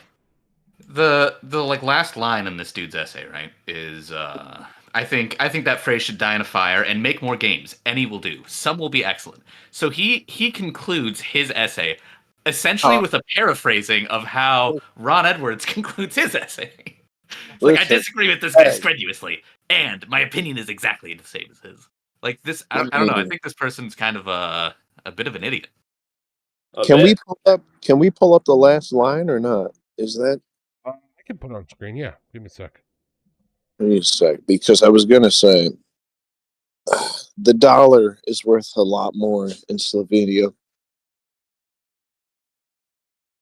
On screen now for chat to see. So this guy's made I believe it's Ultraviolet Grasslands is what it is. Mm-hmm. Shadow, who's a friend of both me and Pag, he knows that game. He's talked about that game to us before. It's Synthetic Dream Machine. Yeah, but it's well, if you go to it, that's the whole collection of his systems. But Ultraviolet Grasslands is the one that gets shared all the time as a big, interesting, and relevant thing. You can be a bit of an idiot and still make cool things. Yeah. Oh, I'm not saying that. I'm not saying still is fancy words, except for such. Oh, hang on. Sorry. Yeah, he still made good games. I just think he's an idiot. He still put out. He's a crybaby and a whiner right here. Well, that's why it doesn't stay, because it's like you put out great stuff and you can see some derivative qualities, but at the same time, I talk about this like it was so bad for you. It's like, how do we know you didn't just say this for attention? That's just me. But Luca, Luca, if you're listening, that's why I specifically have a problem with it. Right? Yeah. and I have a problem with it because your defense of you got the essay wrong was that you could have very easily said, "Hey, the essay made me feel this way," and that you didn't have to attack the guy personally. You could have just talked about the concept of fantasy heartbreakers and how that term hurt you, but you specifically went out, cited Ron in several instances, and even misquoted him here saying "sucky." So this is an attack against him. That's why I'm feeling like you deserve a little bit of blowback as well. A little bit. He deserves a lot. Right. Yeah. Deserved amount. Well, this came out in 2019. He got enough blowback back then. So, anyway, let's listen to Tabletop Bro and his thoughts on the subject. But they expressed the same thing. Regic said that because of the Fantasy Heartbreakers essay, he didn't want to make any RPG content for years because he liked fantasy. That was his thing. And he was inspired by D&D. That was his thing. But according to Edwards, any sort of fantasy material that's inspired by D&D is dog shit. Here are his actual... All right, yeah. Because I was about to say that's not what he said at all. I was going to say we don't really need to. We're just going to pause this and say that that's obviously not true. Like, do we need to say more? No, I think that's enough. But we can keep going. I just wanted to make sure that everybody knows that's definitely not true. Actual words rather than my paraphrasing. That rambling post was a crucial pair of cement boots that confirmed. Wait, hold on. Did you just say that it wasn't paraphrasing? No, Tabletop Bro is saying Lucas said that Edward said it sucks and ruined his life. And this is Tabletop Bro saying, don't take my words for it. Here's Lucas saying that Edward's thing ruined his life. In writing the games and stories I enjoyed. No point in adding another fantasy heartbreaker to the world. For at least 5 years after reading that essay, I stopped writing and posting about role-playing games. It's 2019 and that essay is still online. A short Google search for fantasy and heartbreaker... Yeah, I want to say real quick, this is a funny thing that I see with people that try to make arguments, and it's like they don't really have a leg to stand on. What they'll do is they'll say what year it is, and then they'll state their opinion. Guys, 2025. We shouldn't be. Oh, I probably can't say that actually. Oh, no, please. We're going to see that again. No, Jacob. Really all I'm going to say on that comment, Jacob, is true. Which Jacob comment? You have to read and guess, boys. So we have to play again. Yeah, isn't that an Adam Savage quote? Yeah, I reject reality. I'm not reading that. We'll show it in all its glory on the first spot. Folks still reference it. Authors still self-deprecatingly make a nervous chuckle and say how their little game is just a fantasy heartbreaker. Well, it breaks... Hang on, that's not... Listen, when you say make a nervous chuckle and say, oh, it's just a fantasy heartbreaker, that doesn't take into account the intent behind it. Like what you guys were saying earlier, you and Peg, right, kid? So... it's one of those things where, like, you recognize what it is and what it's capable of achieving, based on, the world around you. That's not the same as being like, I'm a failure. Like, it's not, like... the way he's talking about it, like, yeah, guys, fantasy heartbreakers. Like, no, that's not what it is at all. To me, like, you see this all the time with writing. And I know writing's a much bigger hobby, so it's easier to see. People who think they're going to write the next great Tolkienian work come in, and they screw it up royally, and then they get depressed because they realize that they couldn't write, when they would have been better off simply refining their craft until they were ready to write something worthwhile. That's all these Heartbreakers are. The difference is, you can spend a lot more money a lot quicker on D&D than you can on a book. There's only so many ways to waste money on a book that's not just advertising. D&D has tabletop games, so so many more ways to waste money. I also feel like it's one of those, it's evidence, the fact that, like, I was aware of the term fan heartbreaker before really knowing what it meant.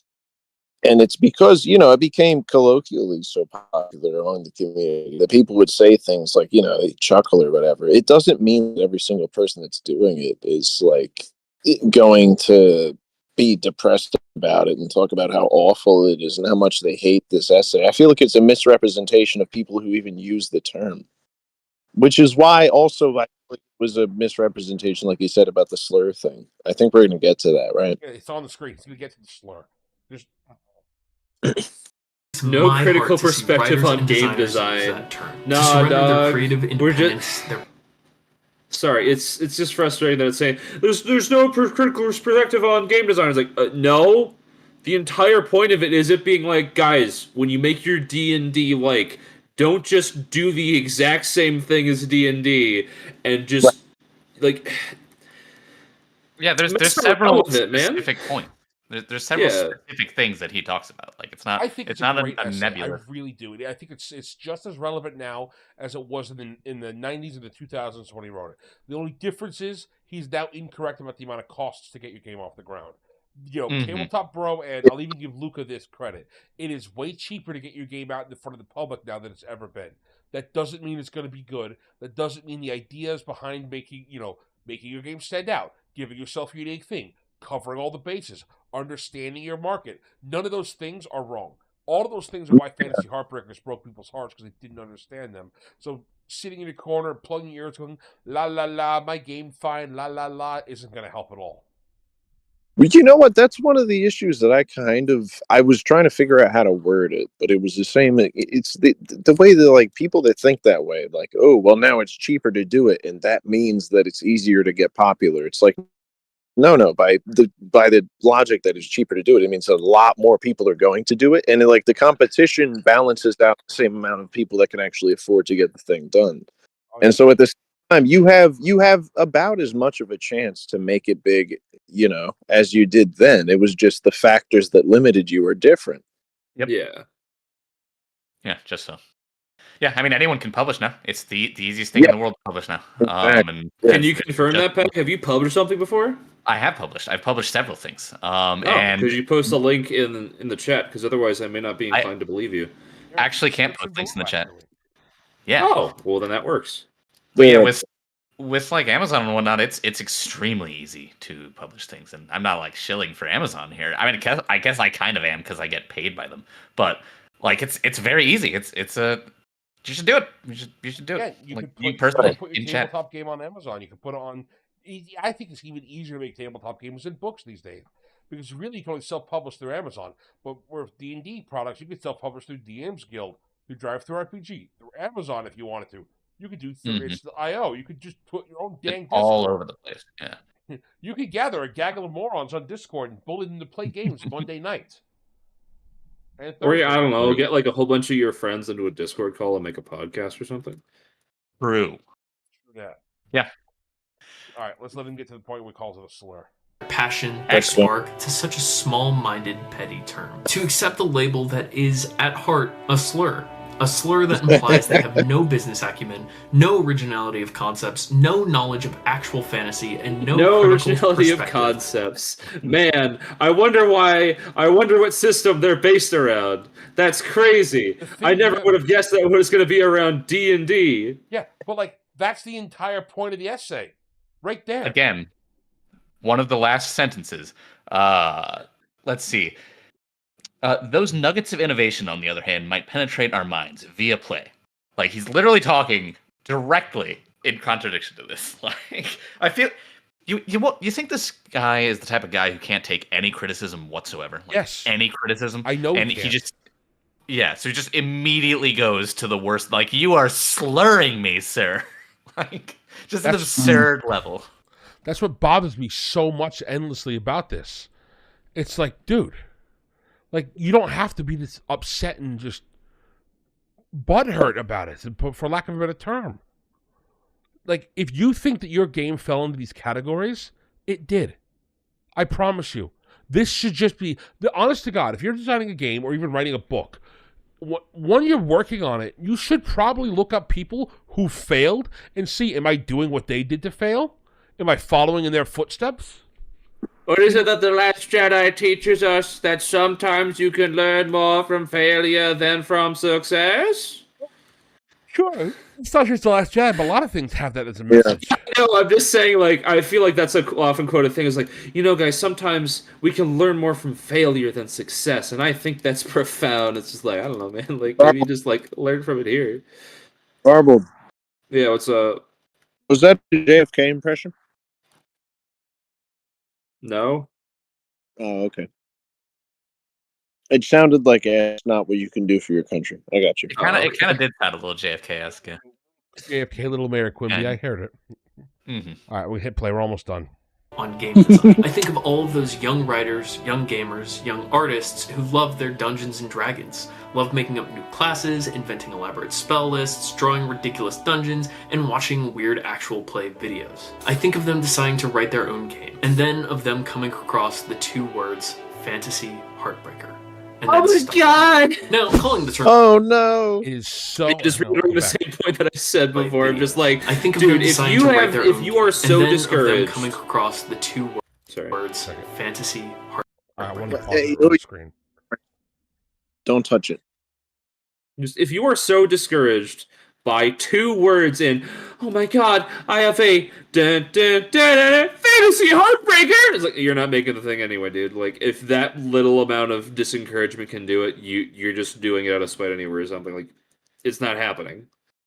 Also, shouldn't you want people to warn new guys on the scene of issues that can happen? Shouldn't you view this as a favorable thing for the new people coming on the scene? Yeah. Because, I mean, the guys who are going to be discouraged by this were never going to do it anyway, like Arvel just said. But the guys who are going to do it, they should probably think of this.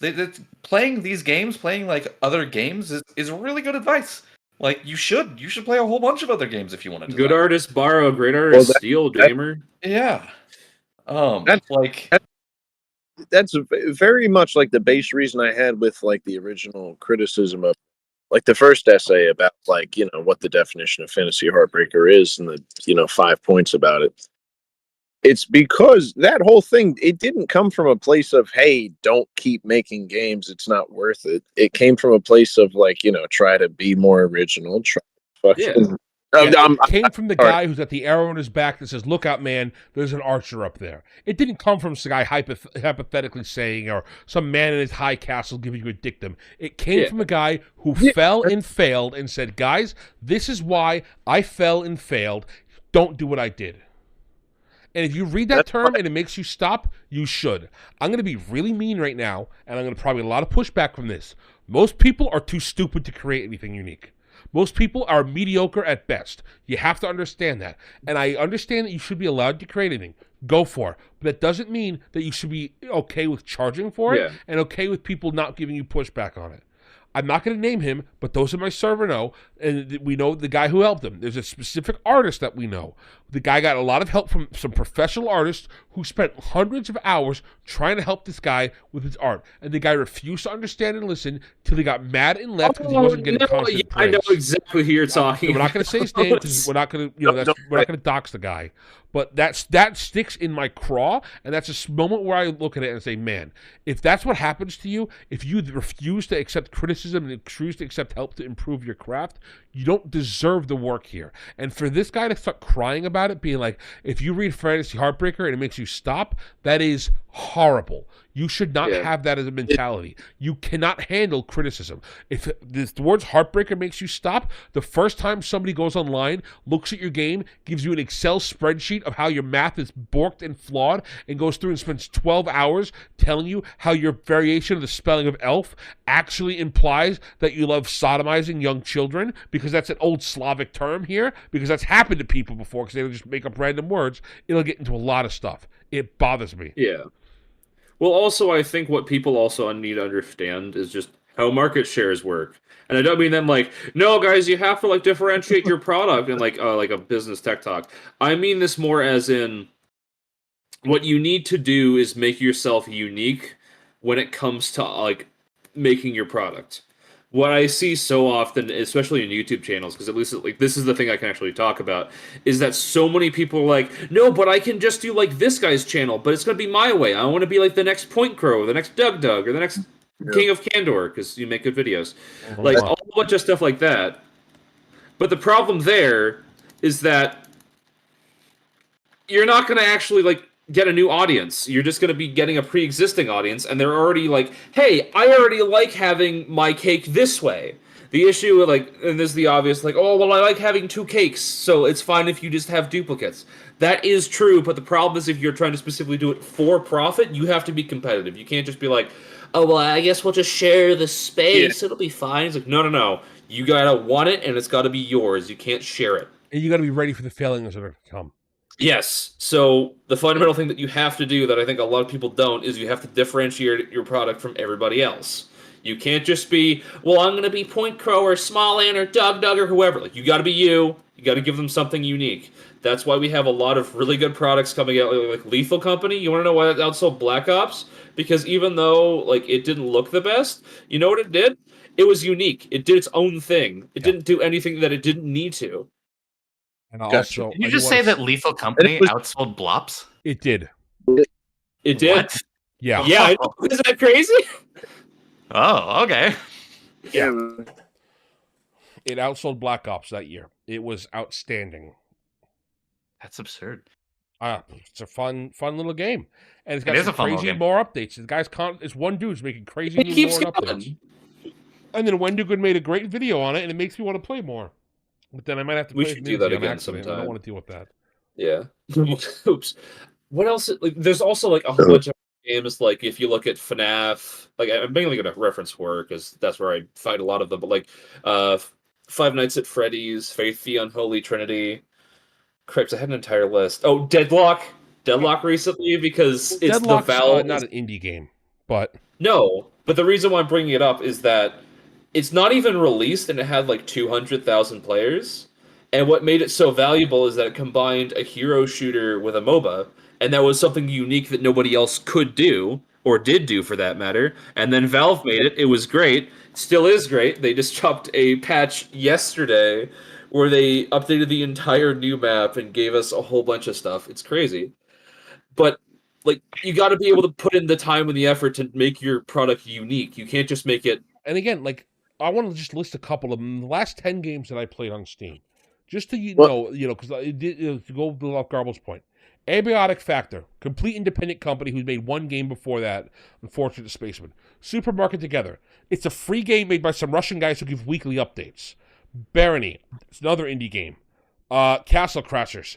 I know Behemoth's kind of big-ish now, but they only make one game every 3 or 4 years, and that was their second major game. Sailblazers. After Alien Hominid, love that game. It's great. It's great. Yep. Sailblazers, another outstanding game made by a bunch of, I think they're Chinese devs, which like you go on an adventure and you sell stuff, huh? Angers Wong Chun Yeah, I Bing mean, Shilling. Thronefall Yeah. just came out. It's a really great. Like I can keep going. These are independent games, and what happened to them? They all had something unique. I could point to each one of these games and say, why did this game make it unique, and what was fun? What set it apart from the pack to make me want to play it and try it out? That's what all that happens here with this fantasy, Heartbreakers. Then I look at something like Avowed, which looks just kind of like generic, sloppy version of Skyrim, which is saying something. And Which is it funny. doesn't Have you seen the excite me. comparison videos? Yeah, it bothers me. No, 'Cause I'm like, that game was supposed to be good.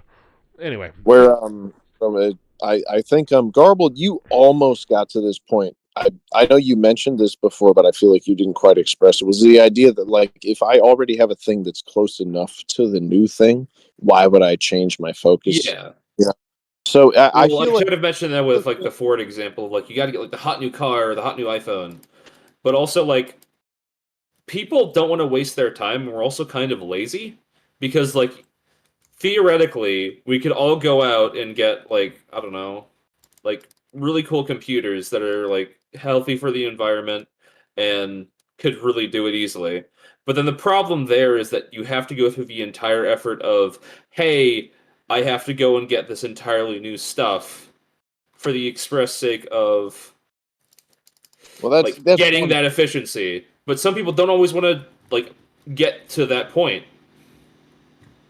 That's one thing. I don't know how much that actually applies to this specific situation. I don't know if you guys, other than me, got anything.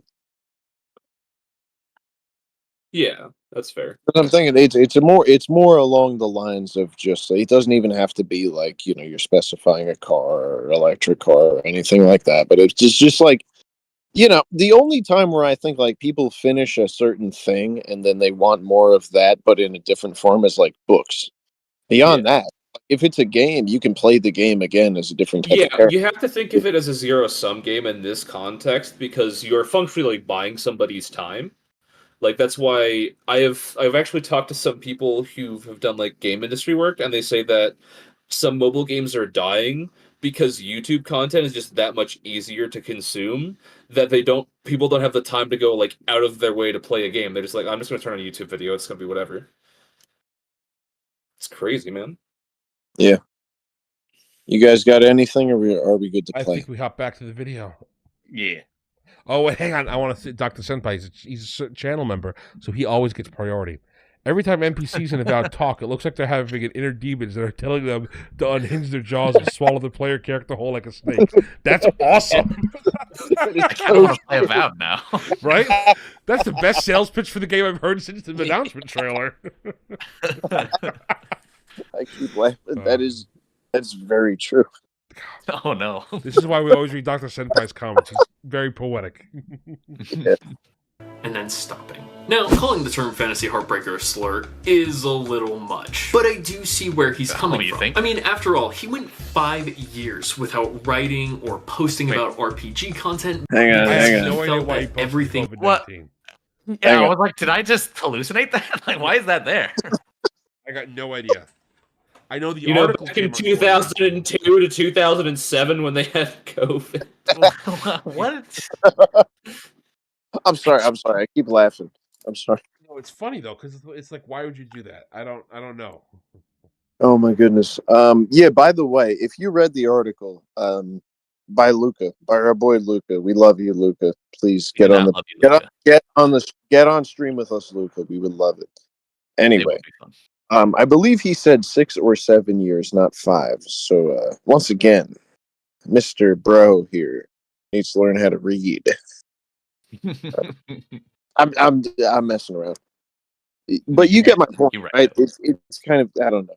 What did he just say? It was something about like the same way he's talking about. I feel like for the rest of the video, he just says that Mr. Edwards was just calling every single game quote unquote dog shit, which is like. All right, don't worry. He's got 4 minutes left to bring us back around. He will, I'm sure. He can bring this shit back to port. He's got this.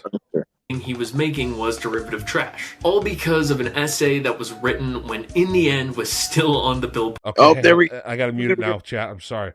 Podcast host, let me know if he says anything useful.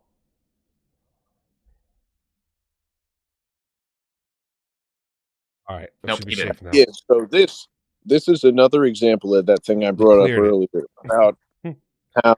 So what he does is he says how long ago the essay was written, and like by implication of his attitude, that means that this essay and its contents and its intentions are no longer valid, which totally goes against, all of like the context of good books and everything.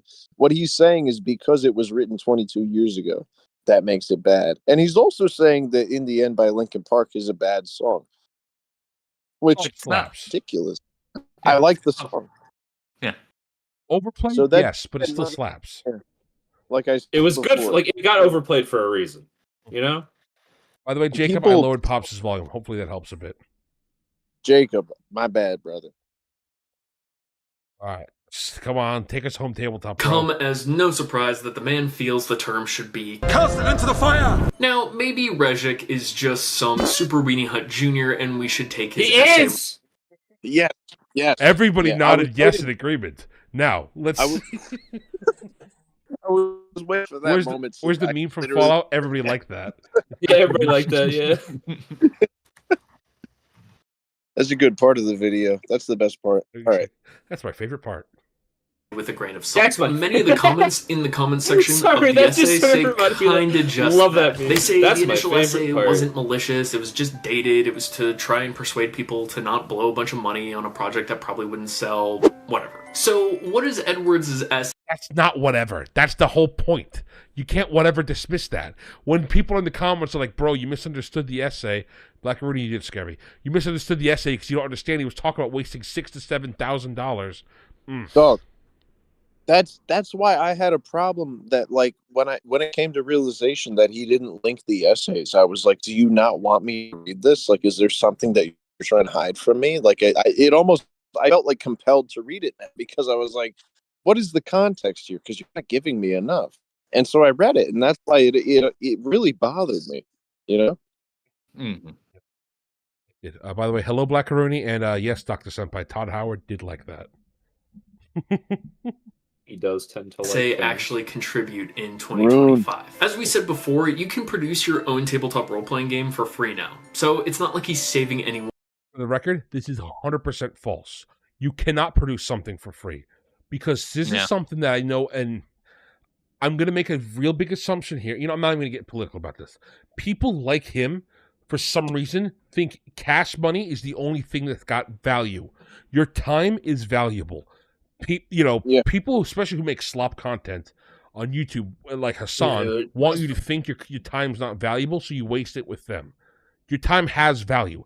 How much you get paid per hour for work is technically your value. If you get paid, I know it's low, but $10 an hour, that means that every hour you spend doing something, not working, could theoretically cost you $10. $10, yeah. Yeah, that's just a simple, easy way to think about it.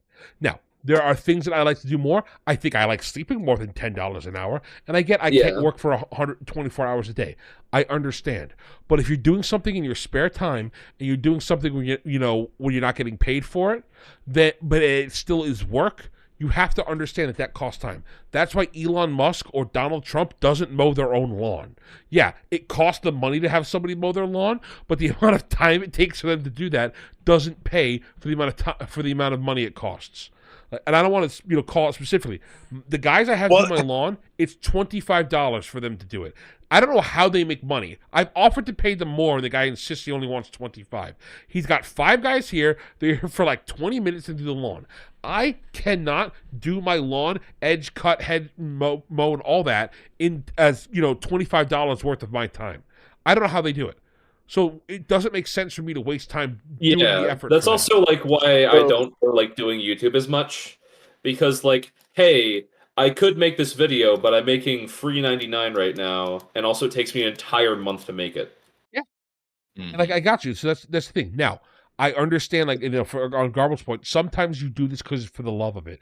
I know I've been making my own tabletop games, same with PAG, for years now because we love the game of it. But you cannot tell us that we have not invested into it. If you cannot tell us that we haven't put time and effort and value into the hobby. Mm-hmm. That's right. And I put time into this podcast because I love it. Yeah, but this is also fun, though. It's something you enjoy. It doesn't. Again, not everything has to be pure finances, and I get that. But if you're going to talk about you didn't waste anything, you did, though. If you put this into the public and you plan on other people getting into that and really being excited for it, you really have to understand that your time is valuable. Don't think that you're just wasting your time doing stuff like this. It bothers me. All right, let's gotta go more. From blowing a shitload of money on their passion project. So all it really does is tell people who like fantasy and are inspired by D&D that their ideas are derivative dog shit, and they should probably just spend. It's like they are. It's like, yes, that's the problem. You can't just say, "Well, I'm making D&D, but I have a bug fix." It's like, I'm not gonna pay $200 just so that way somebody can tell me that magic should work a different way. Even if I know that magic should work a different way, congratulations, I already know that. I'm not paying that amount of money for it. There are some people on Steam and whatever that are hesitant to pay $15 for a product because they're like, I don't know if I'm gonna be able to buy that. And you're gonna try and tell me that you've made a D&D bug fix and I'm supposed to pay full price for that one. By the way, Dr. Senpai's got great advice for you, Garbled. Find a friend whose TISM interested is video editing. That's how King, me, gets any information about WoW out of him. He's glad to spend a business day explaining things that tickle our neurons. Exactly. Whenever I have a World of Warcraft question about anything, lore, mechanics, what the hobby was like at the time, anything related to it, I go talk to Dr. Senpai, and it's fantastic. It's so much better than reading a Wikipedia article. That's right. Yeah. Now we're going to see a moment here. So, for the sake of his, benefiting his argument, what our boy Bro does here is he brings up a very kind of like ridiculous concept, and he keeps using that as the concept. I do have to interrupt you. I'm sorry. Future Wario made a very important post. He used emojis. We have to respond to it. He said, "Hear me out. I said it, but we didn't answer it. I'm sorry if you missed it, Future Wario. Snow monkeys. Oh no, a new race. They're 4 feet tall." Very slender and agile, immune to the cold, and live in sub-zero lands. Man, I'm sorry that you decided to invent black people again, Future Wario. I don't know why you keep doing this. We don't accept that kind of racism on this Discord. I'm sorry. I'm pro Snow Monkey. I thought he was inventing Scandinavians. No, he's specifically inventing measle. That's what he's inventing. Yeah. Those are Inuits. Oh, no.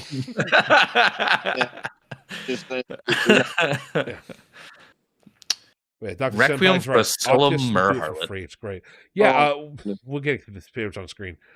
He's right that if you get friends who have like a hyper obsession with something, it's great. Snow monkeys have white fur. Oh, so that means that they're Future Wario. All I'm going to say Scandos. Huh? They're Scandos. Confirmed. Scandos. Yeah, my first thought is they're white black people. These are the Incubian monkeys. All right. Trust. That means it's James. Oh. You mean Arctic blacks, a very rare race? Oh no, Jacob.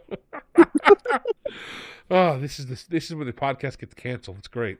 Oh yes, Anyway, so for the record, I kind of at first when I watched this video, this image flew by me really bad, but it bothers me a lot because there's some subtle stuff going on here that since Mr. Sensitivity was talking about it, I want to critique it. He used the Harry Potter font, which that just tells you everything about this as a person. A Requiem for a Solemn Merharlet. Okay, so it's a mermaid prostitute. Why, pray tell, sir, if you're going to make a fake game, this is supposed to be a fake game that he has on this series, would you have a mermaid prostitute? Would you take the story of Ariel, who's a 14-year-old girl, specifically the Disney version where they made her black? Of all the pictures of mermaids you could have picked, why did you pick the 14-year-old black girl and call her a harlot? I'm not for nothing, Mr. Tabletop Bro. I know in Blue Sky you guys have interesting pictures, but it's not doing good for your SEO, is all I'm going to say. BlackRock and Vanguard are very disappointed.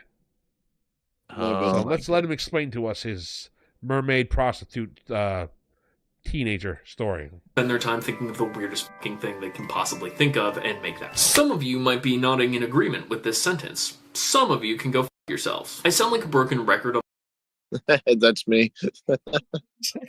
All of us right now, yes. Him, fuck yourself. Wait a second. Embrace the dark side.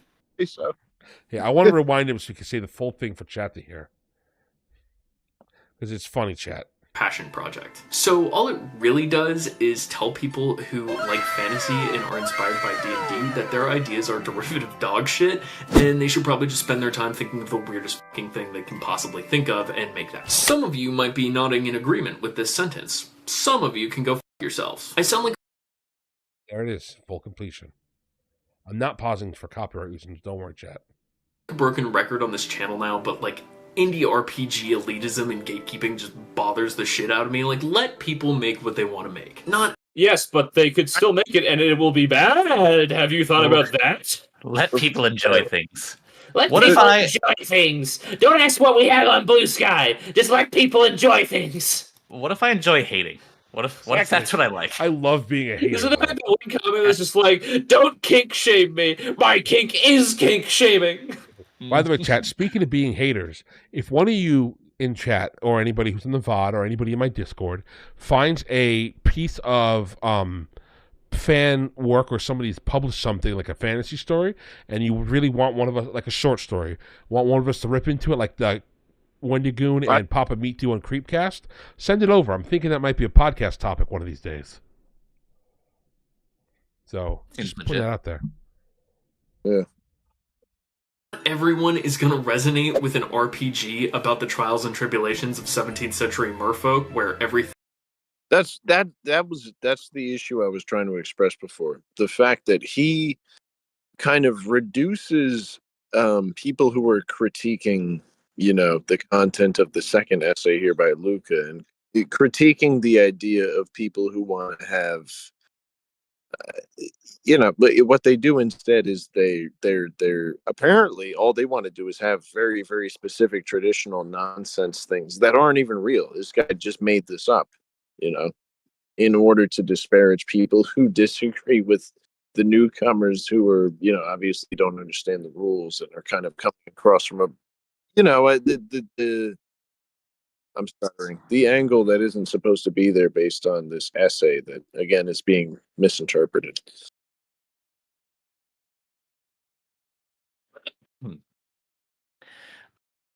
He's just so terrible Right. in every single facet. I'm trying to put it into words, man. It's just, when you look at a person who, like, you disagree with in a certain context, go, oh, that guy is a POS or whatever, and it's like that has nothing to do with That bothers me. actually. It's very snide little. I hate you. You should die. And it's supposed to be like like it's targeting a group, not a person. We specifically target people that we like. You, Mr. Luca. I don't like you. It's not the entirety of the Slovenian D&D community. No, it's you. You said stupid thing. You bad person. He keeps putting everybody in boxes so he can label and dismiss. Also, Right. Dr. Senpai has another banger comment. When people put in the work to make their own garbage, rather than piggybacking off the success of people smarter and better than them, let them fail. You learn something, whether you want to or not. Failure teaches you the most. Also, in the context of Requiem for a Solemn Murhal out there, is it still called Jungle Fever, or is it Kelp Forest Fever instead? Kelp Forest Fever for sure. I think that's Oh, no. Yeah. Or maybe even Coral Fever. It's called seaweed fever.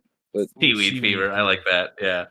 But yeah, so the issue that I have there with that specific, like, even just the way that he's framing it is that he's putting everyone who disagrees with him into the box of like, oh, you're being so outlandish and ridiculous that it's unrealistic. When meanwhile, it's like, no, people have standards, and that's really all the issue that it is. Yeah. Also, some things really do suck. That is, Like- you know what? Most of the things that are out there, especially in social media, most things that exist do suck. Yeah, I'm gonna be it just specific is for what a it is, second. baby. I have a feeling that if I asked Mr. Tabletop Bro how he felt about the how do I put this in words that YouTube will say, the circumference charts in Fatal, he's going to have criticisms of that. For those of you who don't know, No, he probably won't. He probably won't. He's on Blue Sky. This guy would probably be like, no, that's it's that's true. cool. Probably think it's Actually, that's necessary. awesome. Yeah, Garbled, you know who the fattest knight at Sir Arthur's Round Table was, right? I don't, Circum- that seems like a landmine. I don't want to touch that, man. I it's don't okay. know. It's okay, Garbled. Just answer. Oh, it's circumference. Circumference. Yeah. Yes. Anyway. Don't worry. Yeah, if this guy ever criticizes Fatal or ever says this is an outdated thing in an RPG, well, man, they just wanted to live their life. You can't criticize them now. That's true.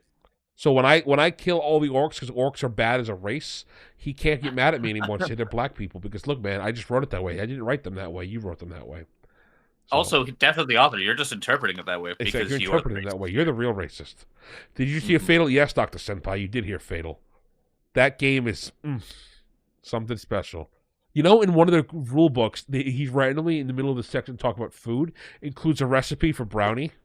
Like, it's insane. It's great. I didn't know that. Yeah. Thing is resolved via spoken word poetry. Some people just want D&D, but with rechargeable mana instead of that shitty ass Vancian casting. By the way, screw you. Vancian casting is not garbage. Vancian cool. casting is specifically awesome. The problem is we are so far removed from the awesome parts of it because people like you need to be coddled because they can't handle the fact that the way Vancian magic's supposed to work is you open your mind into the nether regions and grab demons and shove them in your skull and don't let them out until they cast spells for you, which is the coolest magic casting I've ever heard. But no, we have to have spell slots because you got to make it PC because some people don't want to torture demons. Guys, have you thought about how the demons feel about that arrangement, though? That seems kind of insensitive. I would never think about how the demon feels. When are we going to review Fatal? Dr. Senpai, I'll tell you what. If I hit let's do something reasonable, 20,000 subs. That'll be the 20,000 sub special. We're not just going to do a review of Fatal. We'll do a live character creation of Fatal. Oh God. So we'll stream the best parts of it. But yes, all right. So let's get back to this lovely gentleman. And the best part about all of this is that if someone does write their own RPG that's just D&D but with rechargeable mana instead of advancing and casting, and you really wanted like 17th century merfolk, you don't have to read the RPG that they made. Every single year, That's why I'm not buying it, idiot. Thousands of tabletop role-playing games. It takes 0 effort. It's amazing. That's the problem. That's the entire point of the essay. Is there's so much competition and stuff going on that your game that you spent hundreds of hours designing is probably going to fail. Welcome back to the point of the guy you've been fighting with the entire time. Absolutely. Yeah, he's just trying to give you a little reality, and ultimately, like you're gonna find out one way or another. Like if your game sucks, if you write something super Even if you write a turbo brilliant game, ultra it might niche, not catch on. yeah, but if you write something that's super ultra turbo niche, you will not find success. Or write something that's super generic. If it is just D&D with recharging magic, everybody's gonna look at it and be like, "Why would I get your game? What is the benefit here? I'll just take the recharging magic mechanic from any other game, including, by the way, the Final Fantasy RPG, which is free online, and it even has conversion rules for D&D, and suddenly I'm better off than you. I'm not going to spend $30 for your game." That plays into the fact that when he makes his ultimate point of like, hey, just do what thou wilt, right? Like, doesn't that kind of defeat the purpose of, at the same time, it's like, okay, I can do whatever I want. Exactly. If I don't have to worry about my ultimate goal of, possibly marketing this or making money off of it, like, yeah, sure. If I didn't want to make any money or I just was having fun with it, then yeah, absolutely. I understand what you're saying. But at the same time, we're talking about an essay that critique people that wanted to actually become something based on that game versus obviously the interpretation here, which is like, hey, do whatever you want. It doesn't even matter, which is Doesn't matter, bing bong. On that point, Jacob brings up a great point in chat about that. You can make the greatest system in the world, but it can hit at a bad time and flop. Happened with the Iron Giant, which is one of the best films, I think, and kids' films ever made. And when it came out, it flopped really hard, and it was animated. Well, I can think of several books that flopped when they came out, and then popularity decades later. Yeah, and they became cult classics and are well beloved. Movies, It's books. a Wonderful Life. Yeah. That's Among Us, when it first came out, was basically non-existent, but then COVID hit, and then it just got this massive wave of popularity. That's right. There's so many games like that, and and the other thing is, has Tabletop Bro published anything? Has he actually? I think that Grim Game he's talking about is what he published. I don't see. I haven't looked into him specifically. I don't want to, because I didn't want to taint myself with going to Blue Sky and seeing what he posts, because I know what's going to be there. I don't want to look at it though. I don't want to get the you definitely don't want to look at what's on Blue Sky. Yeah, that's not a good idea. That's what I'm saying. Like, I don't want to go there and see, and like I don't want to see, like, even if he was on Twitter, I know what his opinions are going to be. I already have enough people in this hobby telling me they want me to end it all, because of who I voted for, because I want less taxes. It's ridiculous. So let's let this guy go though.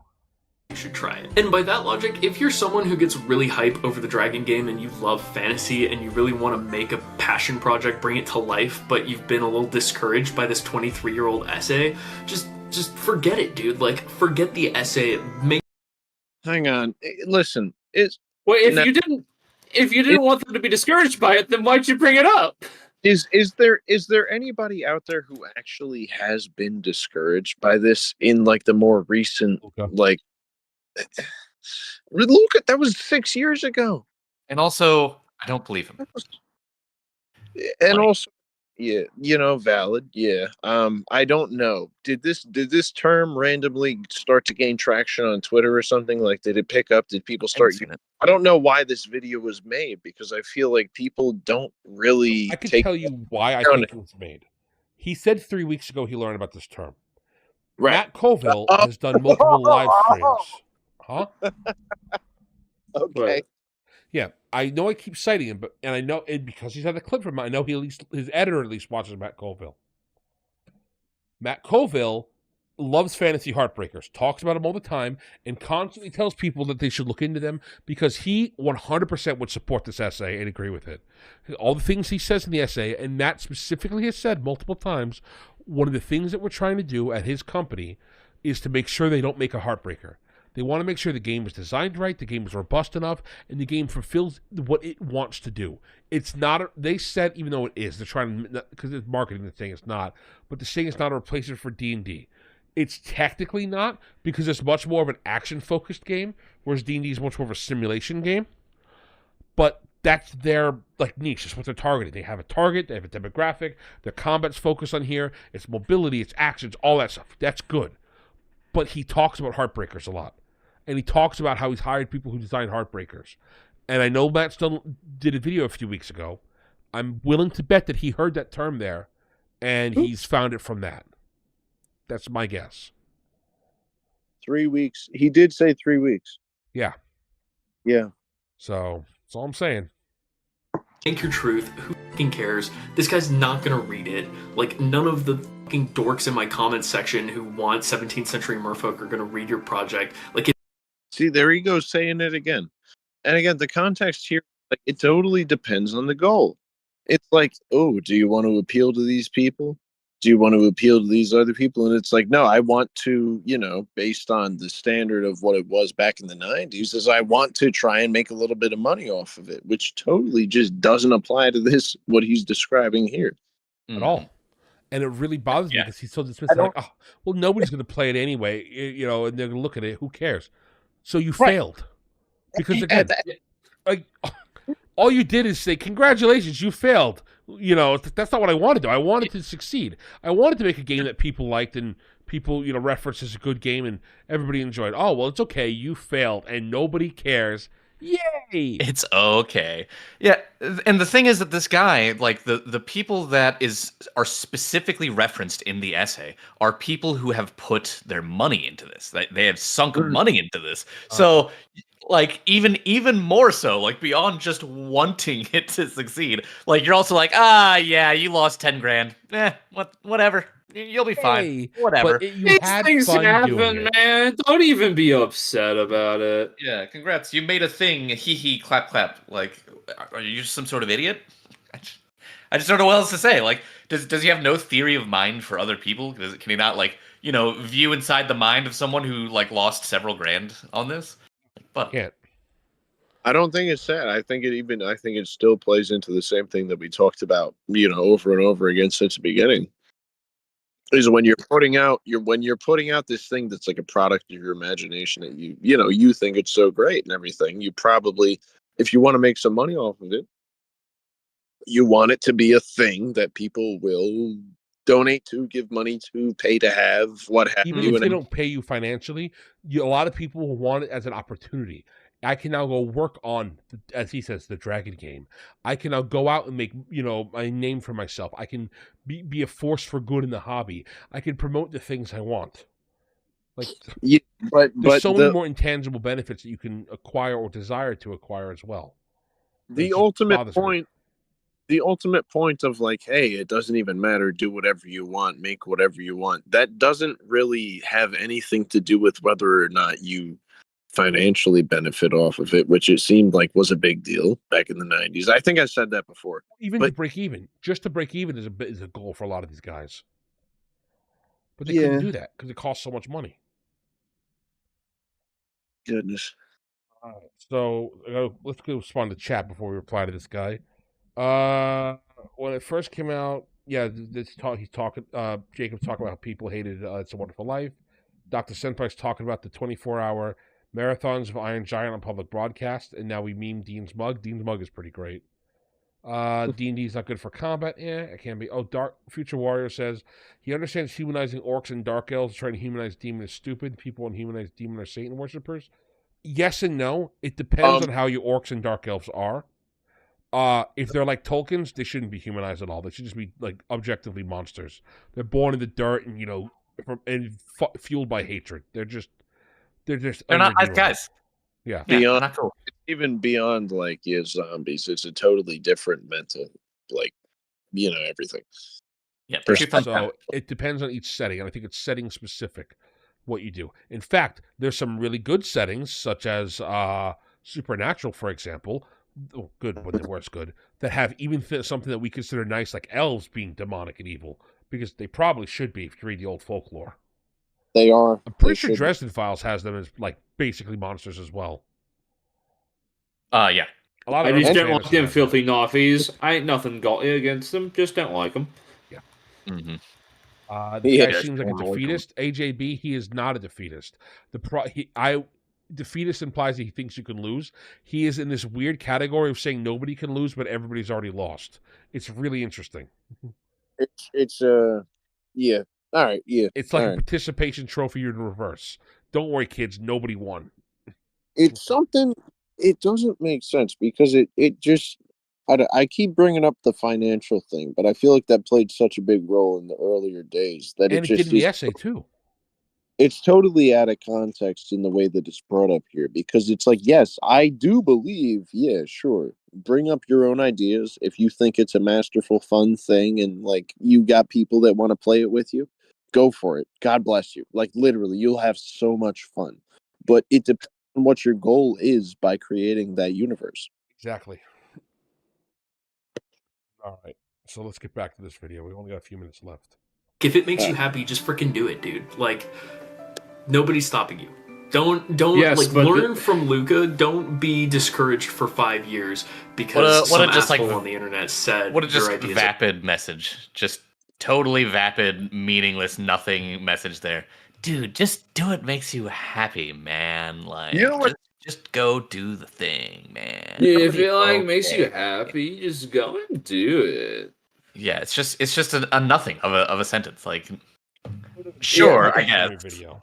So the issue is that a lot of what people say are like no pain, no gain, and like labor of love. You're not always going to enjoy doing the thing. That's the problem. We can't just say, well, just go do it. You enjoy it. You know what? People enjoy doing drugs and fornicating, and that's not always good for you. Yes, it is. What?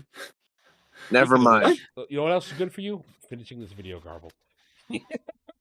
Well, then somebody else hit play. They're derivative. Really taking a brave stance here, am I right, fellas? How could you tell I did a moralist playthrough on my first time playing Disco Elysium? I didn't get this part. I like how Disco Elysium is the game he cites for a moral playthrough. My first moral playthrough was KOTOR 1. I'm an old man. And then... I saw this and I was like, hang on, what are we talking about? So, Disco Elysium... No, I know.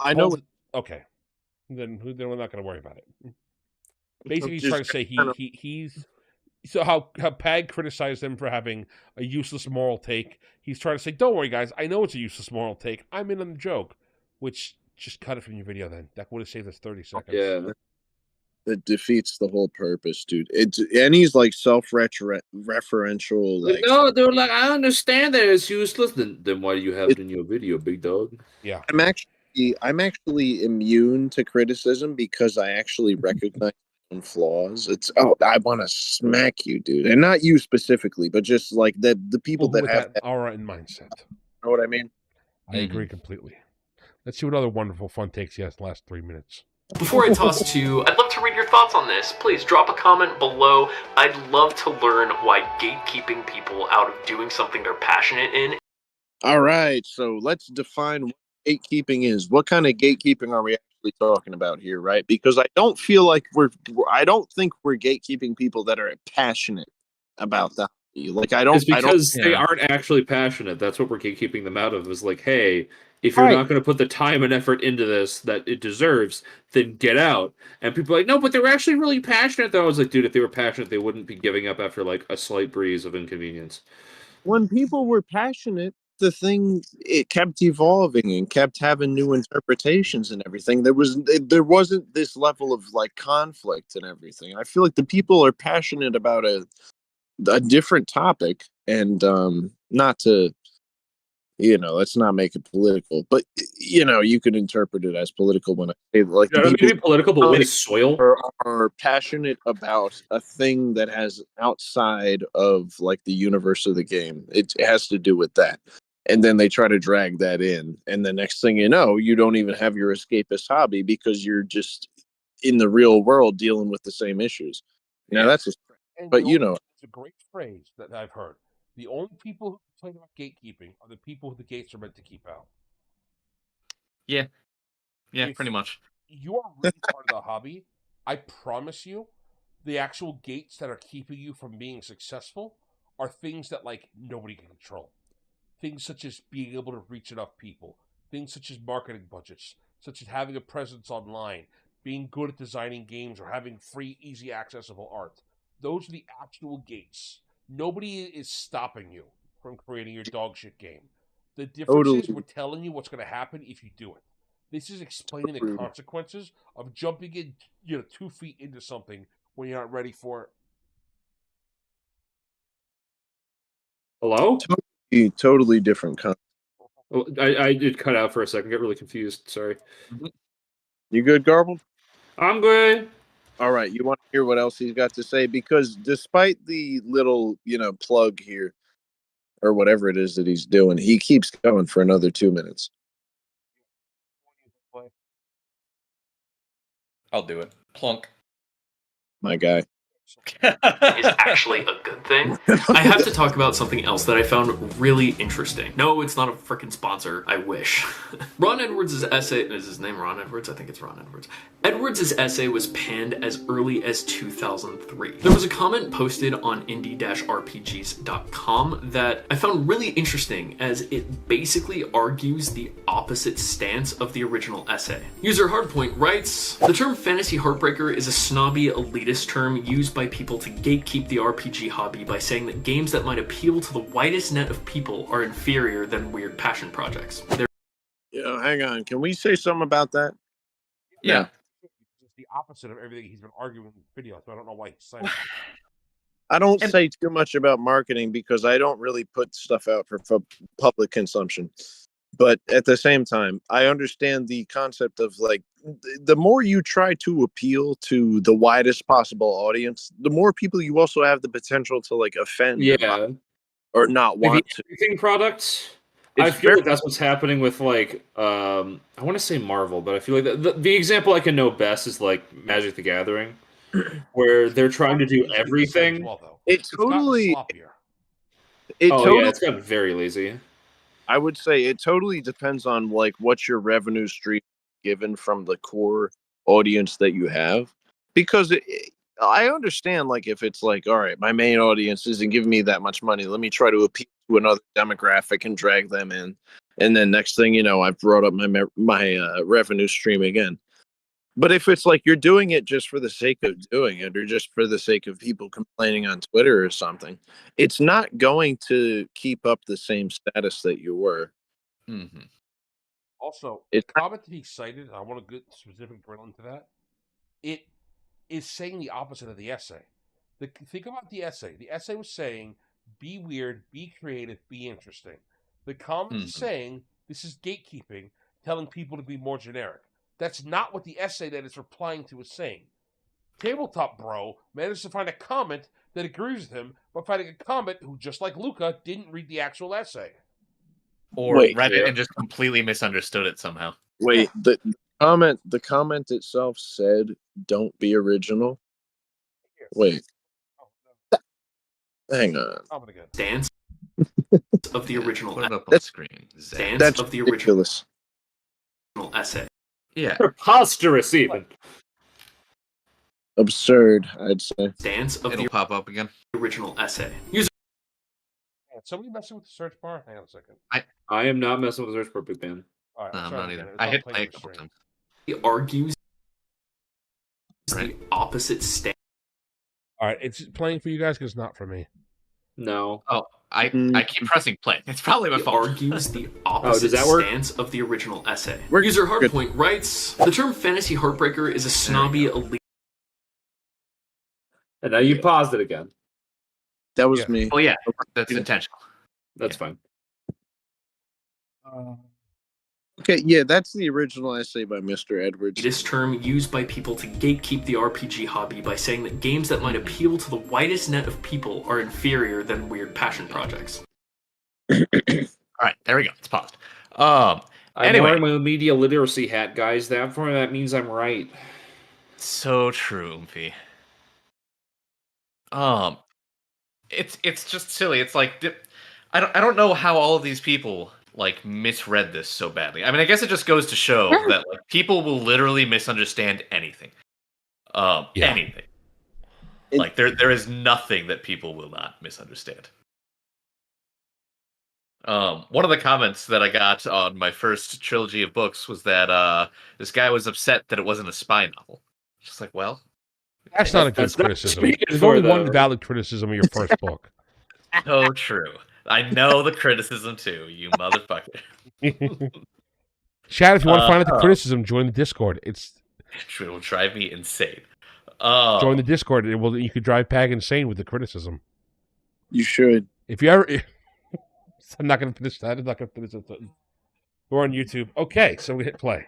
Projects. There is nothing new here. We have been discussing this. He then goes on to say, my notion of a real heartbreaker of a game, fantasy or otherwise, is one that is trying so hard to not be like the other guys that it ends up alienating an aspect of those it wishes to connect with.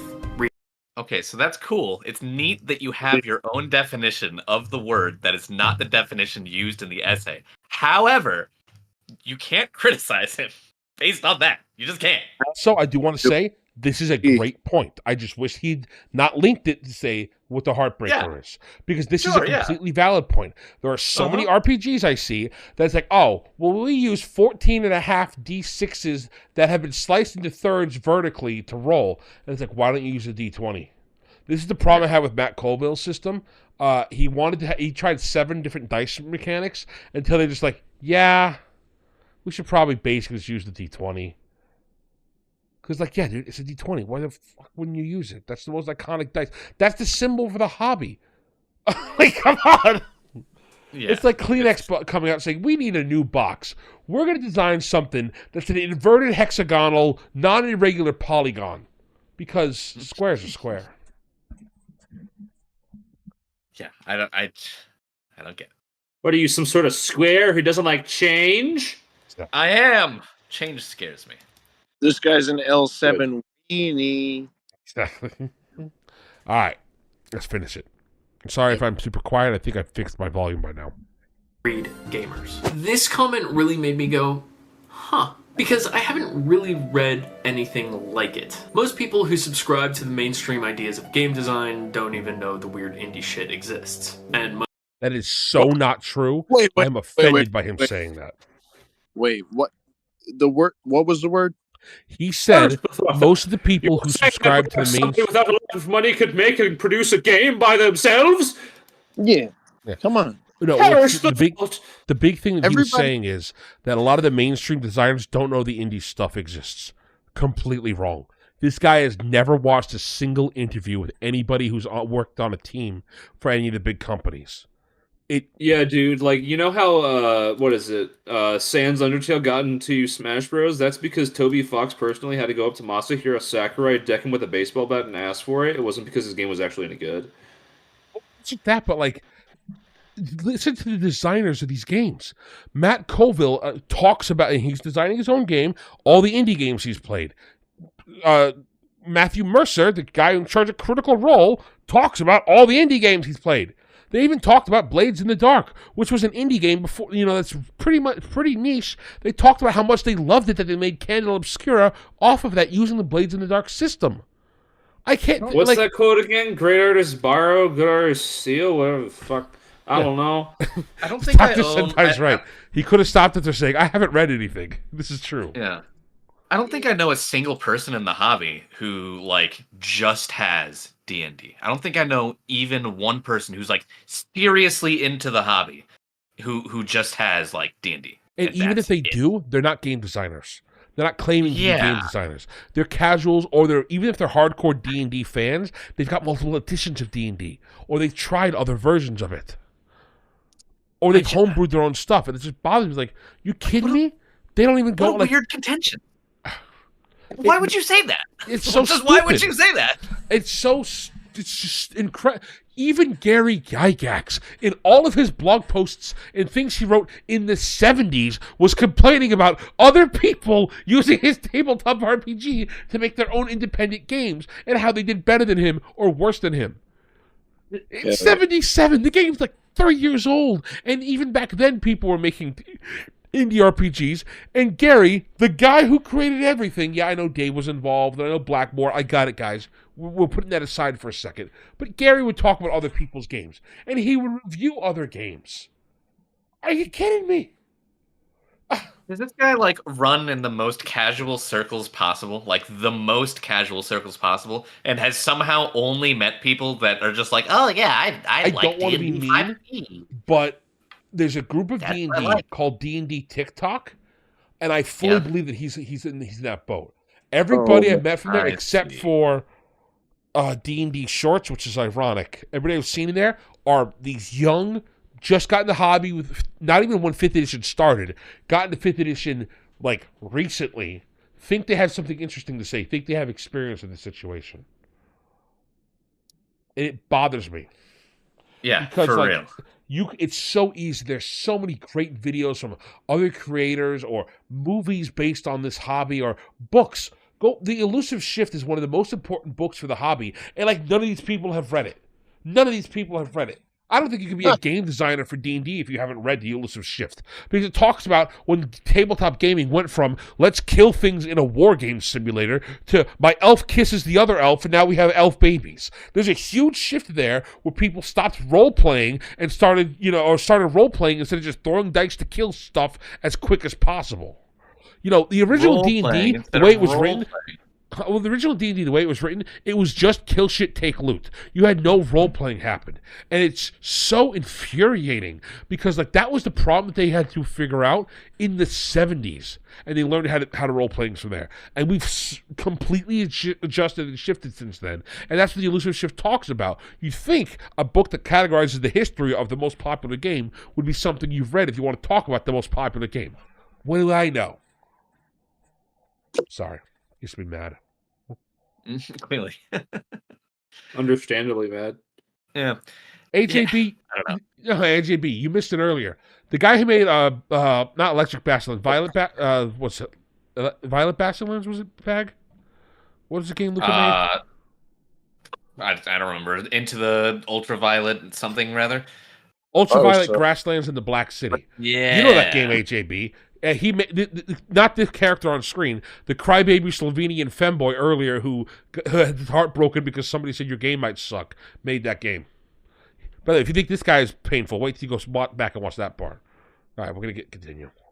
Most of the people who know the weird indie shit exists say you need to be as weird and as indie as possible, otherwise go f*** yourself. I'm sure that's not actually the case. Someone's gonna comment that's not actually the case. I'm sure it's not, and it's just, this is the shit we remember, it's the fucking internet, it's not real, who cares? But what do you think? I'd love to read your thoughts on the subject. Please, tell me why gatekeeping people out of pursuing something they're passionate about is I feel like he'll actually a good thing. misinterpret them.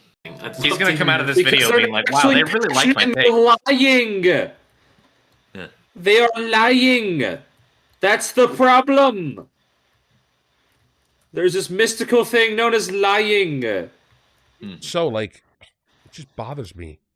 Why do you got to do this, man? Ask them what Greyhawk is, and they'll blank start. No, Jacob. They'll look at you and be like, oh, that's the new version of D&D. That's the new Forgotten Realms setting where I can do anything I want. Thoughts. Or, maybe Rejek is right, and we should call Fantasy Heartbreakers the FH slur. That's so dumb. Anyways, I hope you enjoyed this video. You know what to do. Here. Sorry, it took me a second. This guy's an FH slur. All right. I don't think we need to continue at the end here. He's just plugging stuff. But yeah. I bet this guy does a lot of plugging. Dang it, Craig. I can't help it. Anyway, yeah, this guy sucks. His video sucks. His limbo rings around his eyes, I really thought that he would be trustworthy, but he wasn't. His limbo rings. His limbo rings, the black rings around the iris of your eye. It's like if you see someone with that, you just kind of are naturally inclined to trust them. They're supposedly trustworthy, and we have some sort of natural like not attraction, but natural willingness to believe that. It's a thing. It's a thing. If you look up limbo rings, yep. And this guy has very strong limbo rings. I think that guy was right at the beginning when he said that people are going to learn something new today. I didn't know that. There you go. There's your, if you learn nothing else, that there you go. And also, not all people who have good limbo rings are actually good people. Like this person, who is 1,000 rats inside the flesh of a man, speaking only lies. Annoying and upsetting to me. Yep. But yeah, that's the video chat. That Yep. video upset me deeply, and I had to share it with you guys today. I had to take it down, and I had to explain to you guys why it just... what fantasy heartbreakers are. It was sucky. Now, don't go harass the guy at all. Leave him, don't leave any bad comments or anything. Just leave him alone. Let him be in his own little corner of suckage. YouTube's big enough that we can both exist. That's right. You know what you should do instead? You should subscribe to Blackaroonie. Yeah, if you want to go harass somebody, go harass Blackaroonie.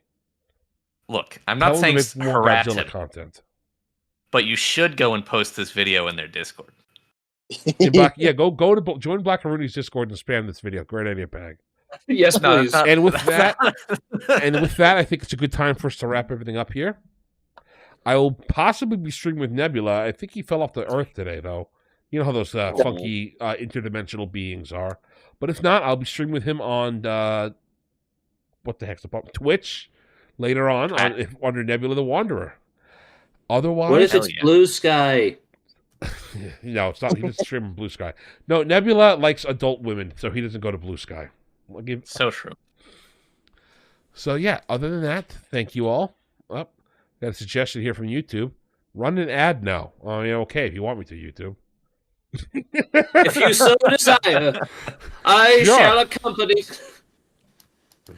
If you want me to run an ad, I'll do that for you, YouTube. But yes, with that chat, thank you all so much for being here.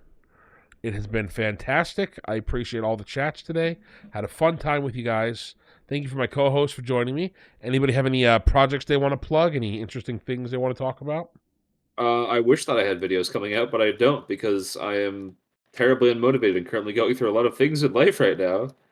So, if you ever need forehead kisses, just come on over and I'll give you. Okay. Everybody go to Garble's channel of Saudi Strawman and comment where to video. Mm-hmm. So I'm still writing stuff. I still keep meaning to post these chapters chapter by chapter, but I haven't chapter by chapter yet. So still not there. Still not there yet. Is what it is, baby. Is what it is. And that's all. That's it. Sounds like there's nothing else. Pop says subscribe to Blackaroonie, and yeah. Senpai's got a great point. We should probably help Ubisoft. They need help right now. Exactly. Yeah. Buy something from Ubisoft, I guess. No, don't actually buy something. Do that. No, God, no. Send them invoices. So that way we can make sure. Send them invoices. Send them false invoices, so they have to spend time and money. Yeah, like we're indecent scammers. Like, hello Ubisoft, you owe us $10 million. Go get the iTunes gift card, Ubisoft. Astro needs it. You'll get the iTunes gift card, and then you give to me that for a wee square. All right. So yeah. All right. Thank you all. Have a great one. Goodbye. Thank you for being here.